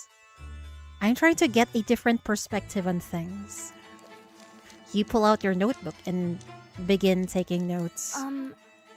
The doctor said Miss Clementine had 12 stab wounds to her chest, but only the first few were fatal. The rest were just frenzied stabbing. Like someone venting their rage. But the compartment window was left open. Maybe the killer jumped out after committing the murder? That's really a possibility. Anything else? Like the note that was left at the crime scene, for instance. It mentioned an interesting phrase. The burning redwood. Have you heard of it? Chief looks so goofy with that hat. I think it was a fire from a long time ago. I was still young back then, though, so I don't really know the details. They just left the normal chief avatar with a hat and a coat and called that a detective. But she looks adorable, though. She says she's still too young back then. Don't really know the details. Are you feigning ignorance? I don't know. I can't trust her. Allison rubs her chin, trying to recall the incident. But ultimately can't provide much information. She's apologetic that she couldn't be of more help. That's alright. What you've given me is enough. There's just one more thing I need your help with. All the passengers who entered the first-class carriage that night have been gathered in the dining car. I need you to relay a message to them. Once I give you the signal, bring them back to their compartments, one by one.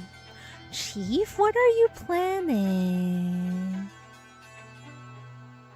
I'd like to ask them all something.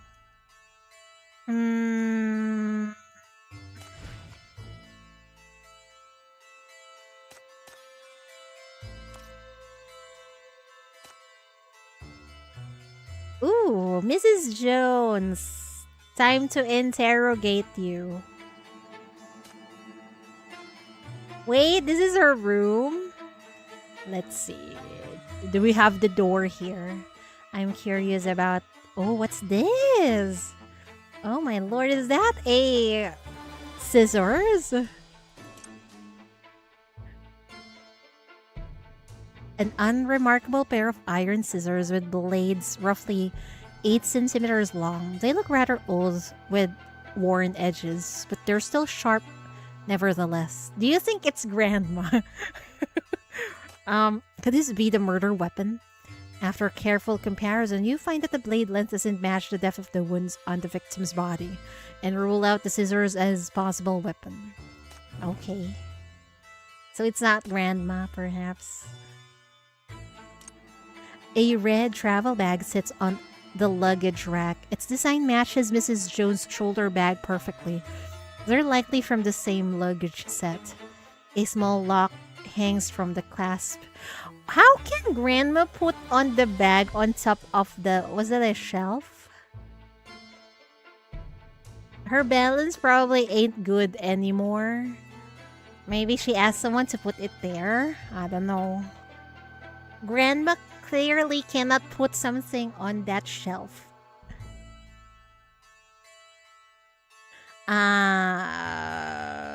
A small lock hangs from the clasp, so it's locked. What's inside the bag? We need to open it and check what's inside.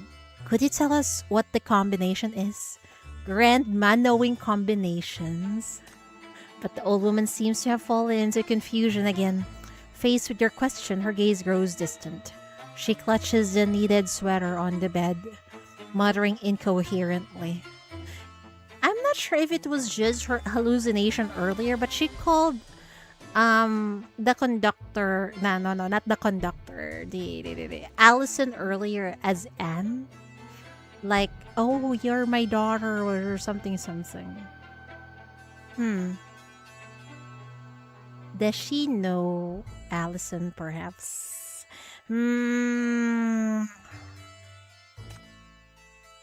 Red, yellow, blue, green, red. What is this? Red, yellow, blue, green. Red, yellow, blue, green. Password. That's all I remember. If it were G1 event, I would be more suspicious of this grandma, but this one seems to be normal grandma. She seems to be normal, sweet grandma with dementia. Red, yellow, blue, green. Red, yellow, blue, green? Huh? Granny Jones has lived into a muddled sailor. Scatterwords suggest the quantities of red, yellow, blue, and green sweater hold the key. What? I don't know.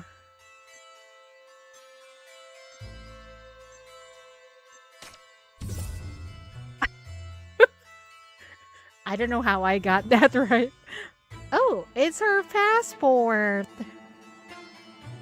Ah, no, not passport. Jones's ID. G1 event mentioned Holy PTSD. Yeah, Holy PTSD. This one, last event gave us emotional damage. This one, it's making me think at 3 a.m. It's okay. We can do this. I just randomly picked one of the options. I don't know what's the correct answer there. I'm assuming red, so there must be a repeating number, so I chose letter A. I'm not sure. Maybe everything is a correct answer? I don't know. Jones, female, 76 years old. She's only 76 and she already has dementia? Retired teacher. Received a substantial insurance payout following her husband's death. Suffers from mild dementia, requires special attention. Okay. That's right. G1's event taught us to be suspicious of sick people and wheelchair users. Exactly. But so far, this grandma seems to be innocent so far. No flying grandmas or kicking grandmas in the air. I just noticed there was a photo on the side. I got it right by accident. So yeah, I just wish there was a photo. This is her clothes. Mrs. Jones's bed is cluttered. Besides a knitting basket overflowing with bolts of yarn, several hand-knitted sweaters in various sizes are spread across the sheets. They're all clearly made for children. Upon closer inspection, you notice several small crocheted yarn dolls nestled among the colorful knits.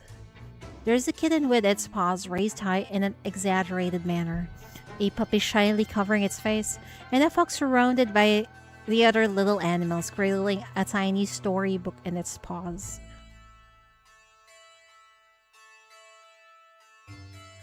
There was a photo. I didn't see. I didn't know. I panicked. I panicked. There's a timer, so you need to focus on the text. A kind voice rings out from beside you. Do you like them, dear? I made this for the children. If you like, I can make one for you too. Before you can politely decline, Mrs. Jones's mind has already wandered off somewhere again. A great child, Gray. What should I make for you? She mutters to herself, struggling to decide what to make. She seems very sweet. She's gonna make crochet, I don't know, animals to the chief. Is this a button? You spot a small golden button on the floor. It looks familiar for some reason. Then you remember seeing this on a train attendant's uniform. Is it really Allison? Well, you could say she was just helping Grandma inside her room, and then she dropped this. Not to trust sweet, innocent people many times in this game. Yeah. So far, Allison seems suspicious to me. The train attendant. She seems harmless, right? The photo was of her bed and the colors of the clothes at the corner. I didn't notice, man. A small golden button with the previous distinctive crest embossed on the back. You recall seeing a similar design on the train attendant Allison's uniform, suggesting that this button came loose from a train staff uniform. Okay. Based on the marks you examined at the crime scene, there should be a corresponding keyhole at the same position in this room. You feel along the wall for a moment, and sure enough, you find a concealed protrusion. A hidden door on the wall of compartment 103, where Jones stays. A small keyhole is stuck out of sight, which matches a key in your possession. Yes, use. Button? Is it unique? I don't know. That's just how I say it. You insert the master key into the lock and open the hidden door. Just as you suspected, the passage leads directly into the victim's room. Ha! There's really a hidden room. There's a connection between 103 and 104. But it's probably not Grandma who murdered Clementine. Furthermore, Mrs. Jones claimed that someone had broken into her compartment last night, which means the killer most likely used his hidden door to enter the crime scene in room 104 from room 103. But how did the killer open the hidden door? Could they also have a master key? The hidden master key. The hidden, not hidden, the stolen master key from, what room was it? The conductor's room, if I remember correctly. Oh my good lord. It's the murder weapon.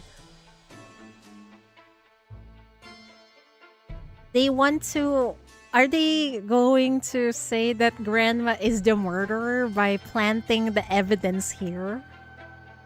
A glint of light from beneath the bed catches your eye. You lean in for a closer look and find a dagger lying on the floor, its blade caked in blood. The dark stains crisscrossing the steel tell the story of a brutal crime. The dagger measures roughly 25 centimeters in total length with a 15 centimeter blade and a width of about 6 centimeters. Its edge gleams, lethal and sharp, a perfect match to the suspected murder weapon. It's more than capable of piercing straight through someone's heart. Oh boy. A dagger heavily stained with blood.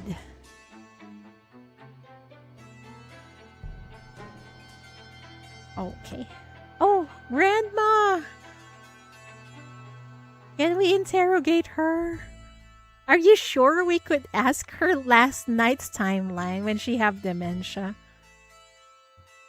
If there's a mention of a daughter called Anne who is blonde, then it's probably Allison who is the culprit. Mrs. Jones, I need you to walk me through where you were last night and what you were doing. Last night? Let me think now. You know how it is with us old folk. Memory is not what it used to be. Let's see. Last night. Oh, I remember now. I woke up in the middle of the night and suddenly felt someone moving around in my room. It gave me such a fright. I pressed the call bell right away. But somehow, neither the attendant nor those two young men found anyone in my room. Strangest thing, I tell you. I mean, people can't just vanish into thin air, can they? Is the light already out around this time? And after that, I went back to sleep and didn't wake up until morning. Hi, Adelfolia, welcome. You recall the timeline the attendant gave you. Mrs. Jones's account lines up with her, which means if someone was in room 103, it would have been at approximately 12:50. Chief dressing detective, yeah. She looks adorable. Oh, what was that?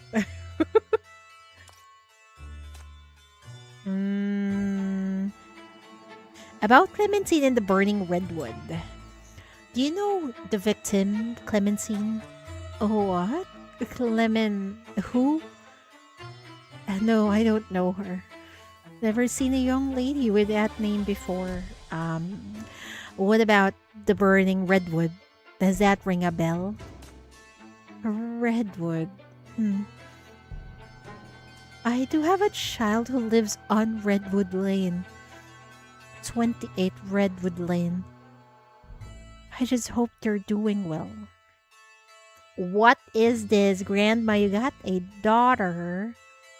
Quote-unquote daughter. I don't think that's really her daughter. Probably her student who lives in 28 Redwood Lane. That Redwood Lane where your child lives.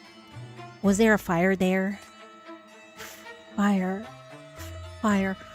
Oh yes, the stove. I left the stove on. Oh dearie me, I need to get back. Those children are waiting for me to make dinner. What is this? Mrs. Jones, please think carefully. This is an important clue. That child of yours on Redwood Lane? A child? Oh, my girl got her acceptance letter today. She's going to do well. I should make her some noodles to celebrate. Oh, wait. Where did I put the noodles? Uh-oh. She's confused. Mrs. Jones rambles on about household matters, her mind clearly in confusion again. You decide to end the questioning here and make note of the few useful details you managed to obtain.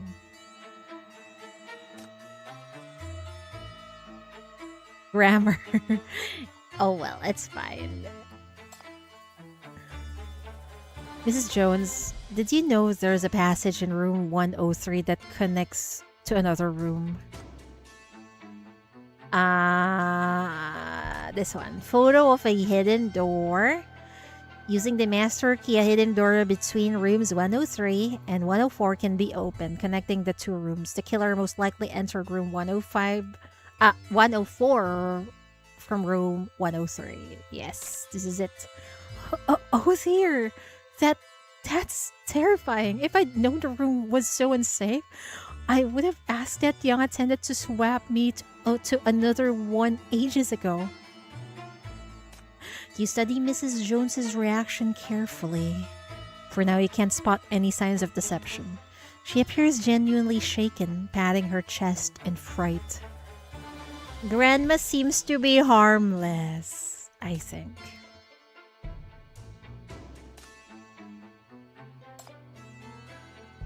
Have you seen anything that could be used as a weapon? A knife, for instance? A knife? What knife? Did you need to borrow my scissors, perhaps? Knife? Do we give Grandma a knife with blood and frighten her? Or maybe she'll remember something if we show it to her. Bloodstained dagger. Okay, let's give it to her. This bloodstained dagger was found behind the cushions on your sofa. Please, take a closer look. Do you really have no memory of this at all? Oh my goodness. Please, take it away. I could never touch something so gruesome. Young one, please have some mercy on this old woman and keep that thing far from me. You quietly return the evidence to its bag and begin organizing your thoughts. The fact that this item appeared here is undeniably strange. If Mrs. Jones was the one who did it, was the one who hid it, the hiding spot is far too obvious. But if she didn't, then who did? And how did they manage to plant the murder weapon here without anyone noticing? Without anyone noticing? Well, it's just a grandma in here alone with dementia. It's easy to plant anything here. Harmless as any other grandma in this game. Like Coco Augustus. This is a real grandma. Okay, let's see. What did she say here? Suspicious points regarding suspect. A bloodstained dagger suspected to be the murder weapon was discovered in compartment 103, as well as a hidden door connecting this compartment with compartment 104. However, Mrs. Jones claims to know nothing about either. Understandable. She has dementia. Mrs. Jones has an alibi for the estimated time of death at approximately 1:05 a.m. Mrs. Jones rang the service bell at around 12:50 a.m. claiming someone had broken into her compartment. The hidden door is compartment 103 can be opened with a master key to access compartment 104. Mrs. Jones claims she does not know Clementine. There is currently no evidence establishing her motive for the crime. Maybe she doesn't know the name Clementine, but what if she recognized her? What about Forensica? Are we done? Oh, we're done. Okay. Then we go to the dining car again. What is this? You find a half-empty bottle of red wine in the cabinet. It seems to be connected to a piece of evidence you saw at the crime scene. You send for Forensica, hoping she can determine whether this bottle contains the same substance as the wine glass found at the scene. Nope. Preliminary test shows this bottle contains no sedatives.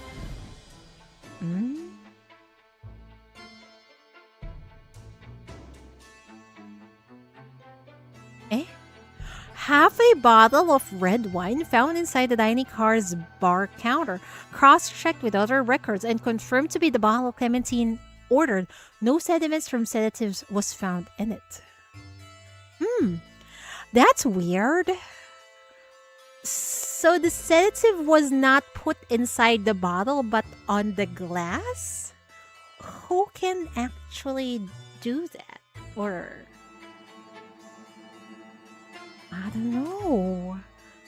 That is sus.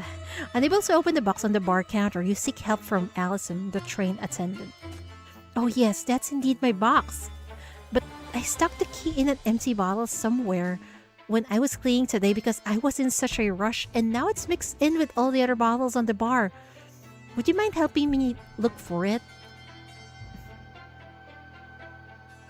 Why would she put the key in an empty bottle somewhere? Allison is really sus.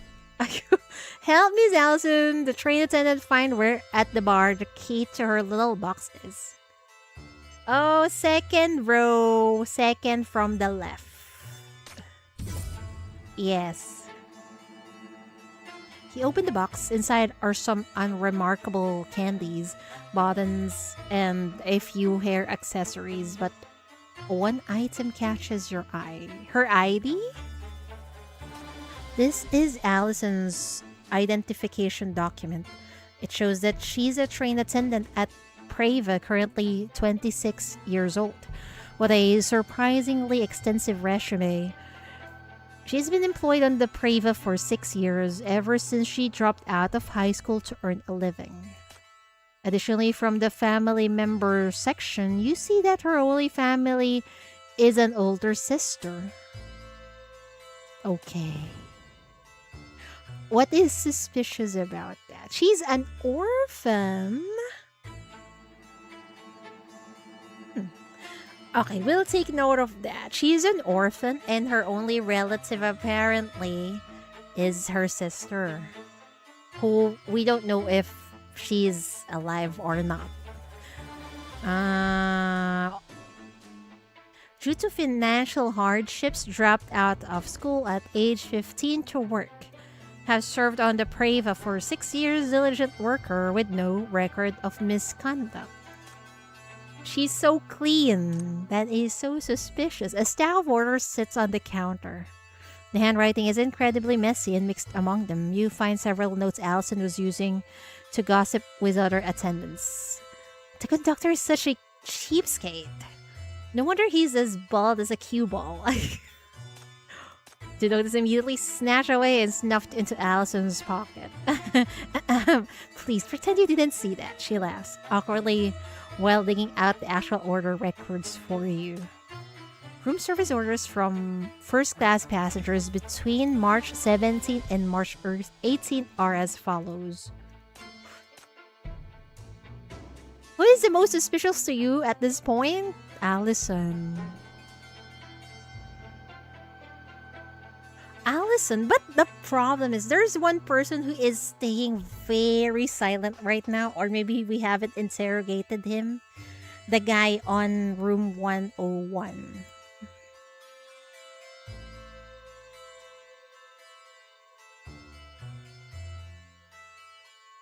Oh no, I'm sleepy.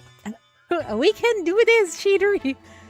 Miss Clementine, 1 glass of Sharpay Estate Dry Red, ordered at 7:50 p.m. on March 17 to be delivered to Suite 104. This must be the wine you found at the scene. Mr. Carl, 1 glass of high-proof spirits and 1 towel. Ordered at 1:10 a.m. on March 18 to be delivered to room 101. You might be able to know more about this order from Carl in room 101. Get to sleep. But I want to read more.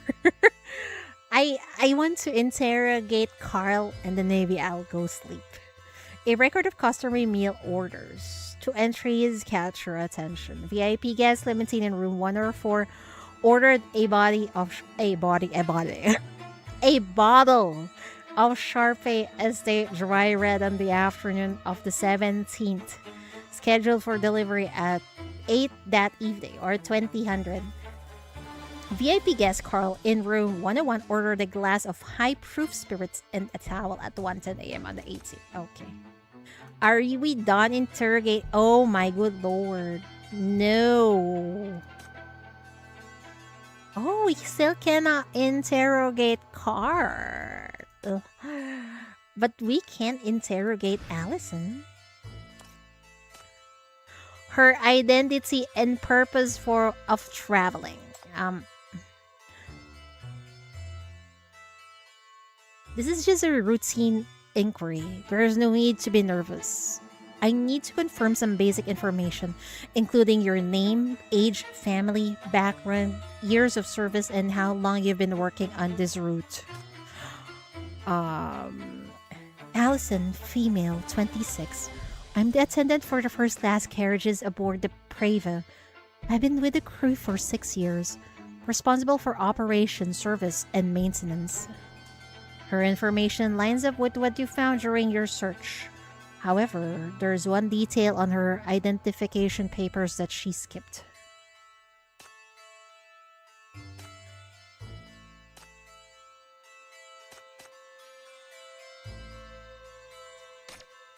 I noticed something on your identification under family status. The field for your parents are blank. The only relative listed is an older sister. Ma'am? I believe that's personal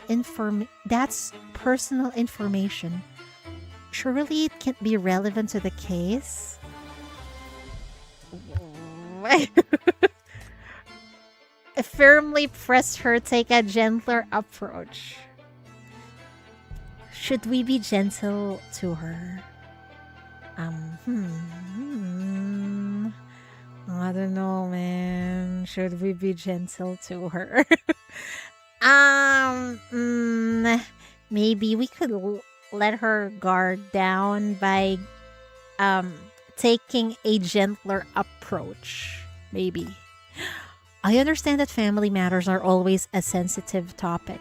If you need a moment, I can wait. But I need your help, Miss Allison. The sooner we solve this case, the better our chances of catching the killer. Let's go, Chief. Riz her up. Allison lowers her head. After a long while, she finally speaks. Fine.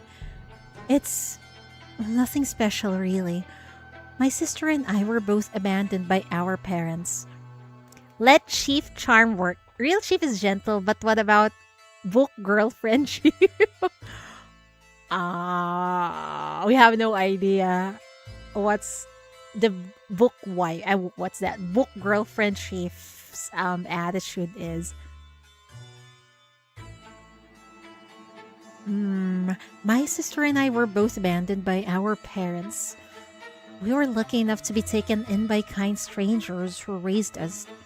After that, we had to start working early to make ends meet. That's all there is to it. Is your sister alive? Because of our background, growing up, my sister always told me never to reveal where we came from. She said we must never let anyone look down on us. That's why it was just instinct. I'm sorry, ma'am. I didn't mean to deceive you. Miss Allison, do you remember when you told me about the missing master key? Having a sense of justice is a rare quality, but it is something that you possess. That alone is more than enough to earn my respect. Trauma dump. I'm not even sure if... I'm gonna assume what she said is only half the truth.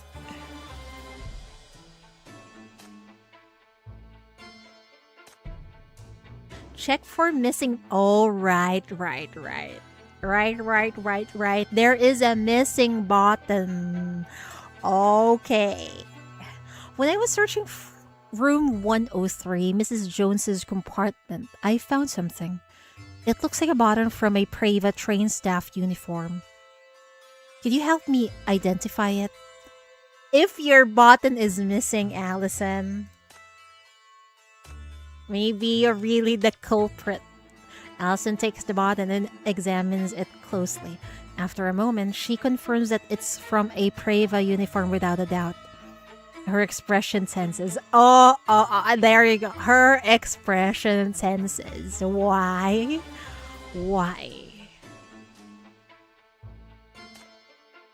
Yes, it's from our uniform.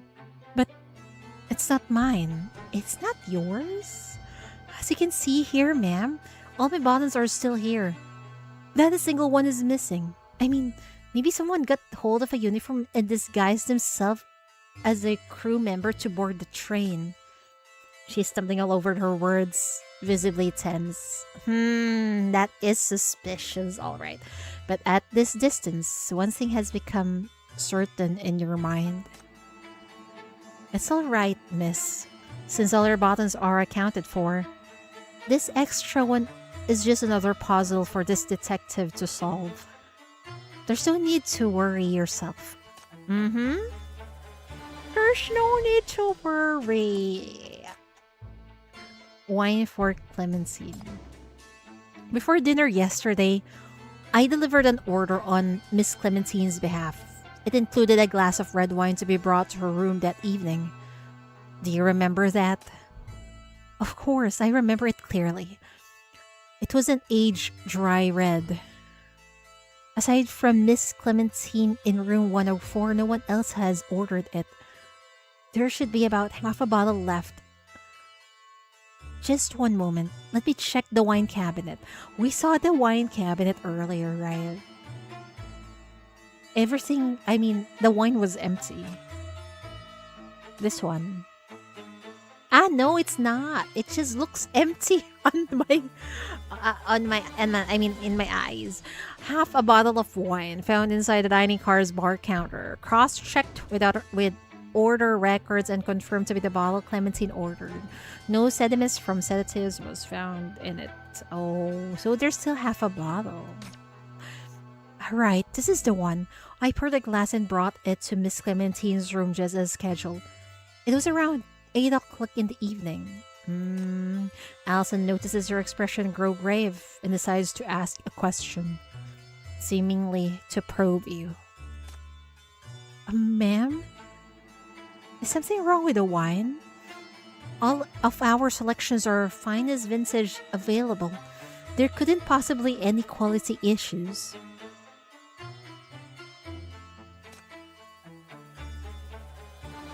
It does have to do with the wine, but not its quality. Someone tampered with it.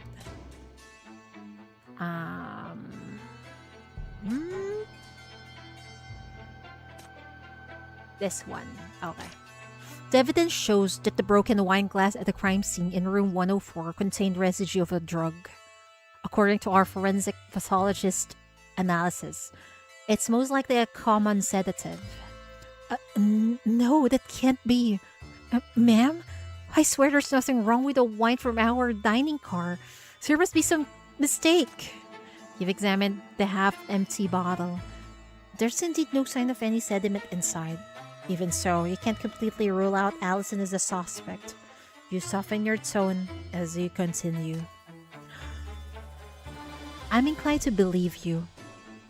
If you don't tamper with it while pouring the wine, then someone must have drugged it during delivery. Do you remember if anything happened on your way to Miss Clementine's room? Right, I remember now. After I poured the wine, I noticed the voltage in the carriage fluctuating, so I went to check the circuit breaker. Before I left, all three guests from rooms 101, 102, and 103 were in the dining car. So everyone is in the dining car when the lights went out.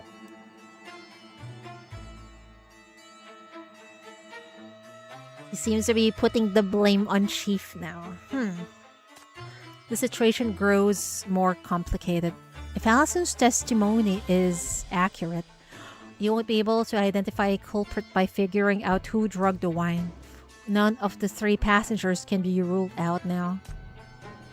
Uh-oh. The locket's owner. Yeah.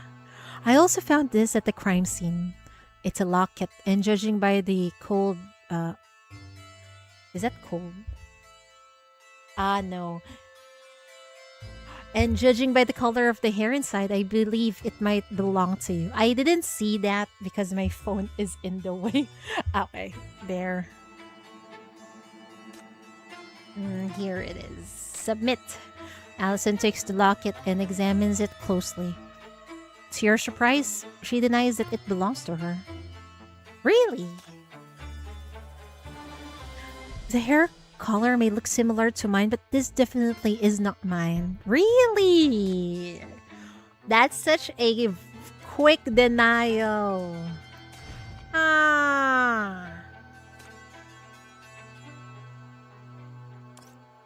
Oh, wait.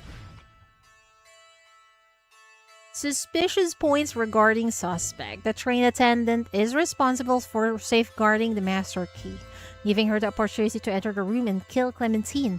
However, Allison has an alibi for the estimated time of death at around 1:05 a.m.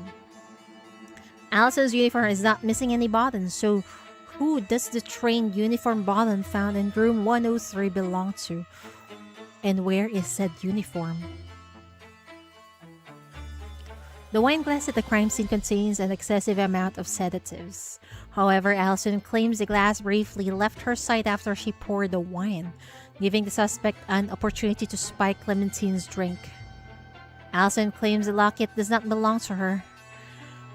If she is telling the truth, then who does the golden hair inside the locket belong to? And who owns the locket? Allison claims she did not know the victim, Clementine. There is also no evidence proving Allison had a motive to kill the victim. I hate it. I'm suspecting her, but there's no motive.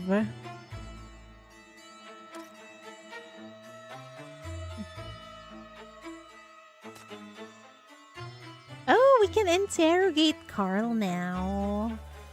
Very pog. What time is it? Maybe last one with Carl and then I go bed.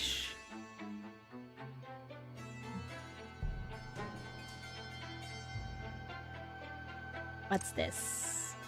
I apologize, but I usually write down my luggage password because my memory is terrible. But I've lost the note. I'm in quite the predicament myself, frankly speaking. Perhaps you'll be able to recover it. You pick up the blank notepad where the password was once written and rub a pencil across the surface. Gradually, the numbers emerge. Last one. How many more last one? No, it's really last one because it's 4 a.m. 1059. 1059? What? I think that's birthday, year and month. Yeah, it is.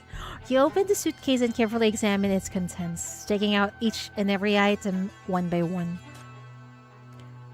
The first item is Carl's identification document. It reads, Carl, male, 27 years old, manages multiple charity foundations for his family. No criminal record. The second item is a hospital document. A hospital document? Oh no. Isn't there an issue with denial of claims from the news? I think it was on the newspaper if I remember correctly. The second item is a hospital document. The patient is listed as Carl, diagnosed with chronic sleep disorder. His doctor has prescribed a large dose of sleep medication. Oh no. You search through the bag, but there's no pill bottle to be found.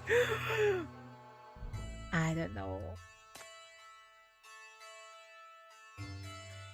The third item is a folder of bank transfer receipts showing regular payments from a designated account to numerous welfare organizations. If these receipts belong to Carl, it means he truly is a generous philanthropist. I don't trust philanthropists. Oh, man. Manages multiple charity foundations on behalf of his family. No record of misconduct. She's too clean. Not she, he. He is too clean.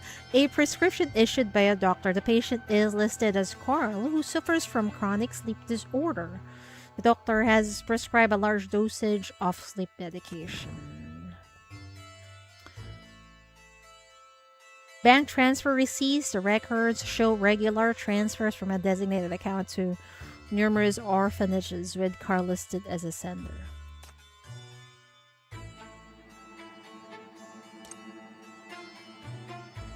A finely tailored suit jacket hangs on the rack. The tie and hat beside it have been maintained impeccably, giving off a subtle, elegant fragrance. You reach out and feel the jacket. The fabric at the cuffs is slightly wet to the touch, so the dampness is confined only to the sleeves. Maybe some drink has been spilled on them. Or maybe he washed the clothes.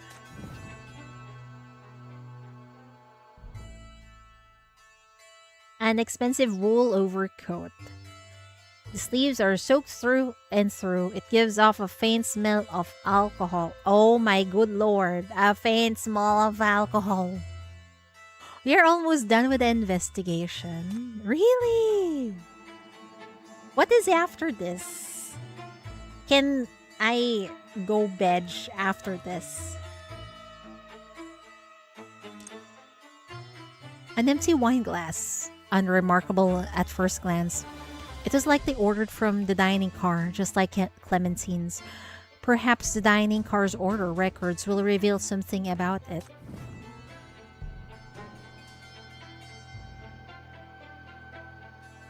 An empty bottle that previously contained high-proof spirits, it still gives off the faint smell of alcohol. This is so sus.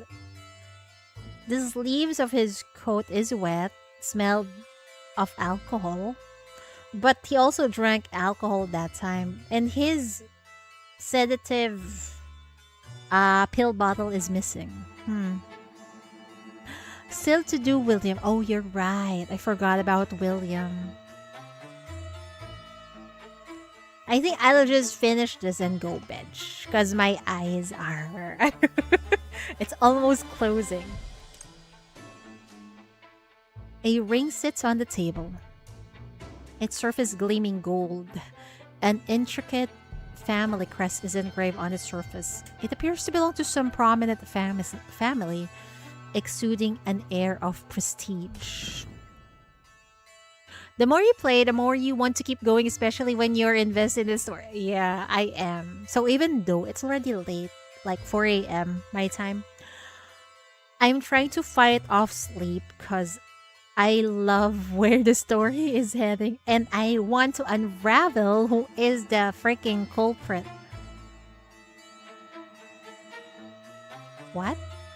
Vines are entwined with a scale, symbolizing the creed passed down through this ancient family. Integrity, loyalty unto eternity. Is that relevant though? A half-smoked cigar rests in the ashtray, long since extinguished. This appears to be the source of the smoke you smelled when you passed by yesterday. I haven't figured it out yet.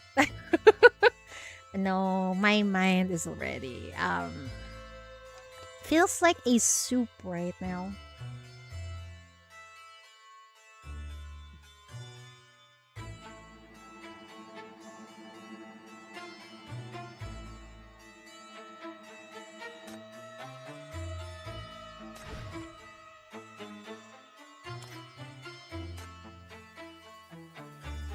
Oh no, this is long.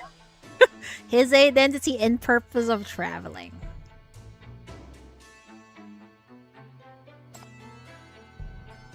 Hello, detective. We meet again.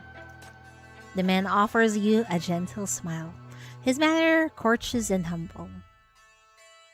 Characters like this is so suspicious, man. It's regrettable that we must meet again under such circumstances, but given that this involves a murder, I'll need your cooperation with the investigation. Could you explain your reason for boarding this train? Being sleepy does get in the way of figuring stuff. Yeah. Because I've been awake since, I don't know, was it 7 a.m.? I took a nap, but it's not a very satisfying nap. I'm a traveling merchant with a somewhat well-off family. I boarded the Preva to visit a business partner outside the city. Classic business affairs. You know how it is. You cross-reference his identification with his statement. Everything checks out. I noticed some receipts for donation in your luggage. Do you do charity works often? I just donate to a few charitable institutions every now and then. It's nothing worth mentioning. My family members, they're all very accomplished. They always tell me that I'm too soft and that I'll never amount to much. Oh my god, there's more trauma dumping. To be honest with you, I don't really feel like I have any worse at all when doing charity work. A trace of melancholy flickers across Carl's eyes. If you need them, feel free to take these receipts as evidence. They're no use to me anymore. Better for them to go to someone who needs them. Why do we need receipts for charities? Last night's timeline. Last night, I heard that old woman scream at around 12:50 a.m. and jolted awake. I then left my room to help her in 103. When I returned, I accidentally soaked my sleeve while washing my hands, so I asked the attendant to bring me a towel. That was around 1:10 a.m., I believe. Soaked my sleeves while washing my hands, and yet the sleeve smells like alcohol. Is that all you did last night? I went to sleep after receiving the towel. The attendant in the corridor should be able to confirm that. Is that so? But according to the service records, you also ordered a bottle of high-proof spirits along with that towel. I have reasons to believe that you went somewhere else last night. That somewhere else is also where you got those stubborn stains on your sleeves. Oh boy, is it? Is it actually Carl?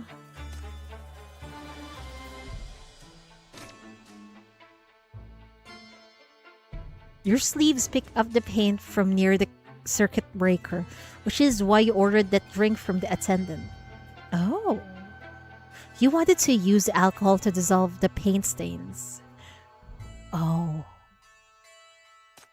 The only wet paint on this train is on the wall near the circuit breaker. Mr. Carl, you visited the circuit breaker last night, didn't you? So, are you ready to tell me the truth now? Did he cause last night's power outage? Carl's expression visibly freezes. And also, it's possible he has a motive against Clementine because he knows of her. Carl's expression visibly freezes. After a moment, he lets out a long sigh. Your deduction is correct. After midnight, I went for a smoke by the window near the circuit breaker. Since you know your room gets stuffy, maybe some ash landed on the breaker and caused a short circuit or something. Really, an ash. Either way, when I got back to my room, the power went out. Does that explanation satisfy you, detective?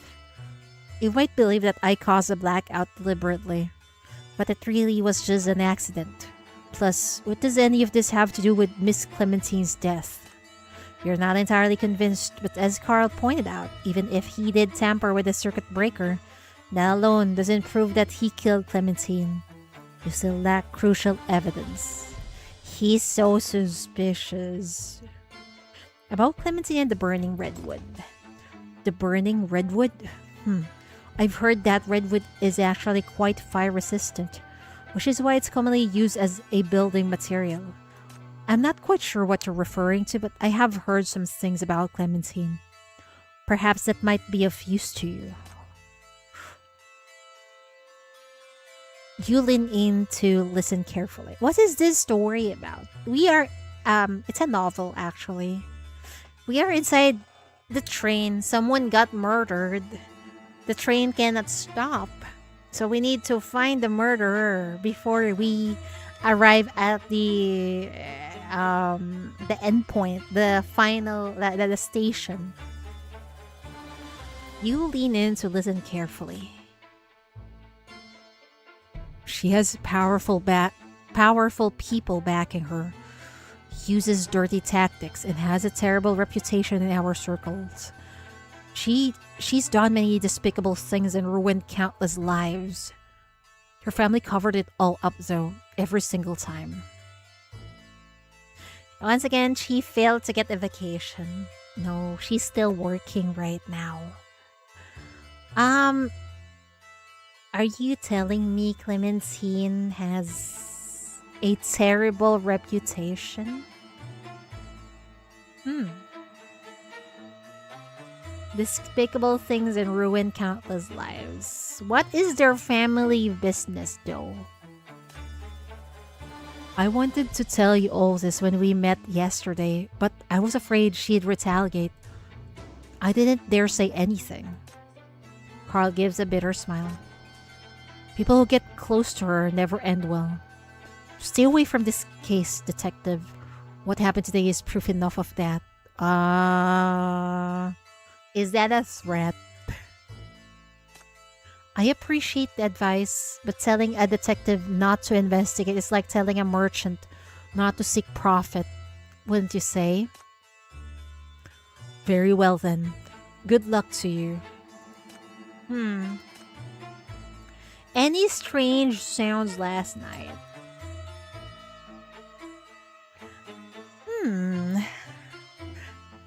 Well, after I left room 103 last night, I went straight to my room and fell asleep shortly after. I didn't hear anything unusual. Is that so? You take out the prescription from Carl's bag. This is your medical report. You suffer from severe insomnia and require a dose of sleeping pills to fall asleep every day. At the same time, large amounts of sedative compounds were found in the victim's wine glass. Mr. Carl, do you have anything to say about this? To be honest, I've indeed struggled with insomnia for a long time, but my sleeping pills went missing a while ago.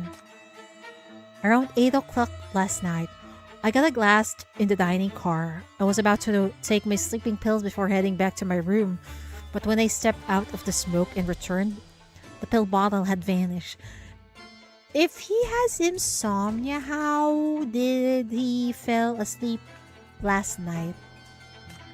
So you're saying that someone stole your pills? Most likely. I searched my room for a long time but couldn't find the bottle. Even by the time I went to bed. Thanks to that, I barely got any sleep last night.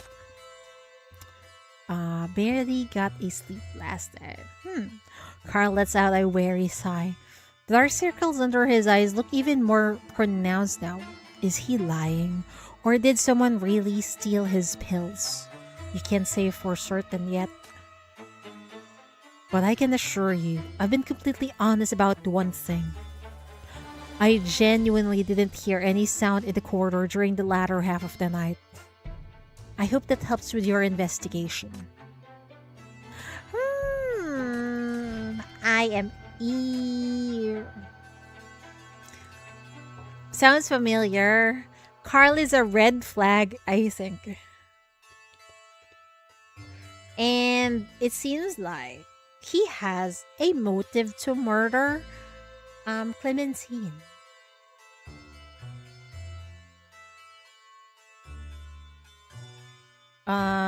Suspicious points regarding suspect. Thorough deduction, you've identified Carl as the person who sabotaged circuit breaker and caused the blackout in the corridor. This one is very suspicious. He said that maybe an ash went to the circuit breaker and that caused the blackout.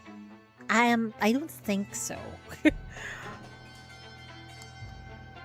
However, there is currently no way to directly link his actions to Clementine's death. Well, Carl has an alibi for the estimated time of death at approximately 1:05 a.m.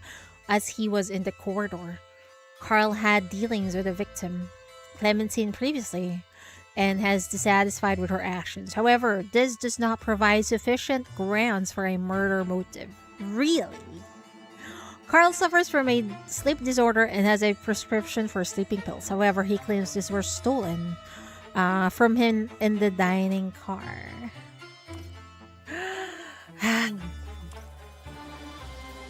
Is it Allison or is it Carl? Wait, why did I go back? Anyway, that's it for me today, folks. I'm so sleepy. We'll continue in a few hours, okay?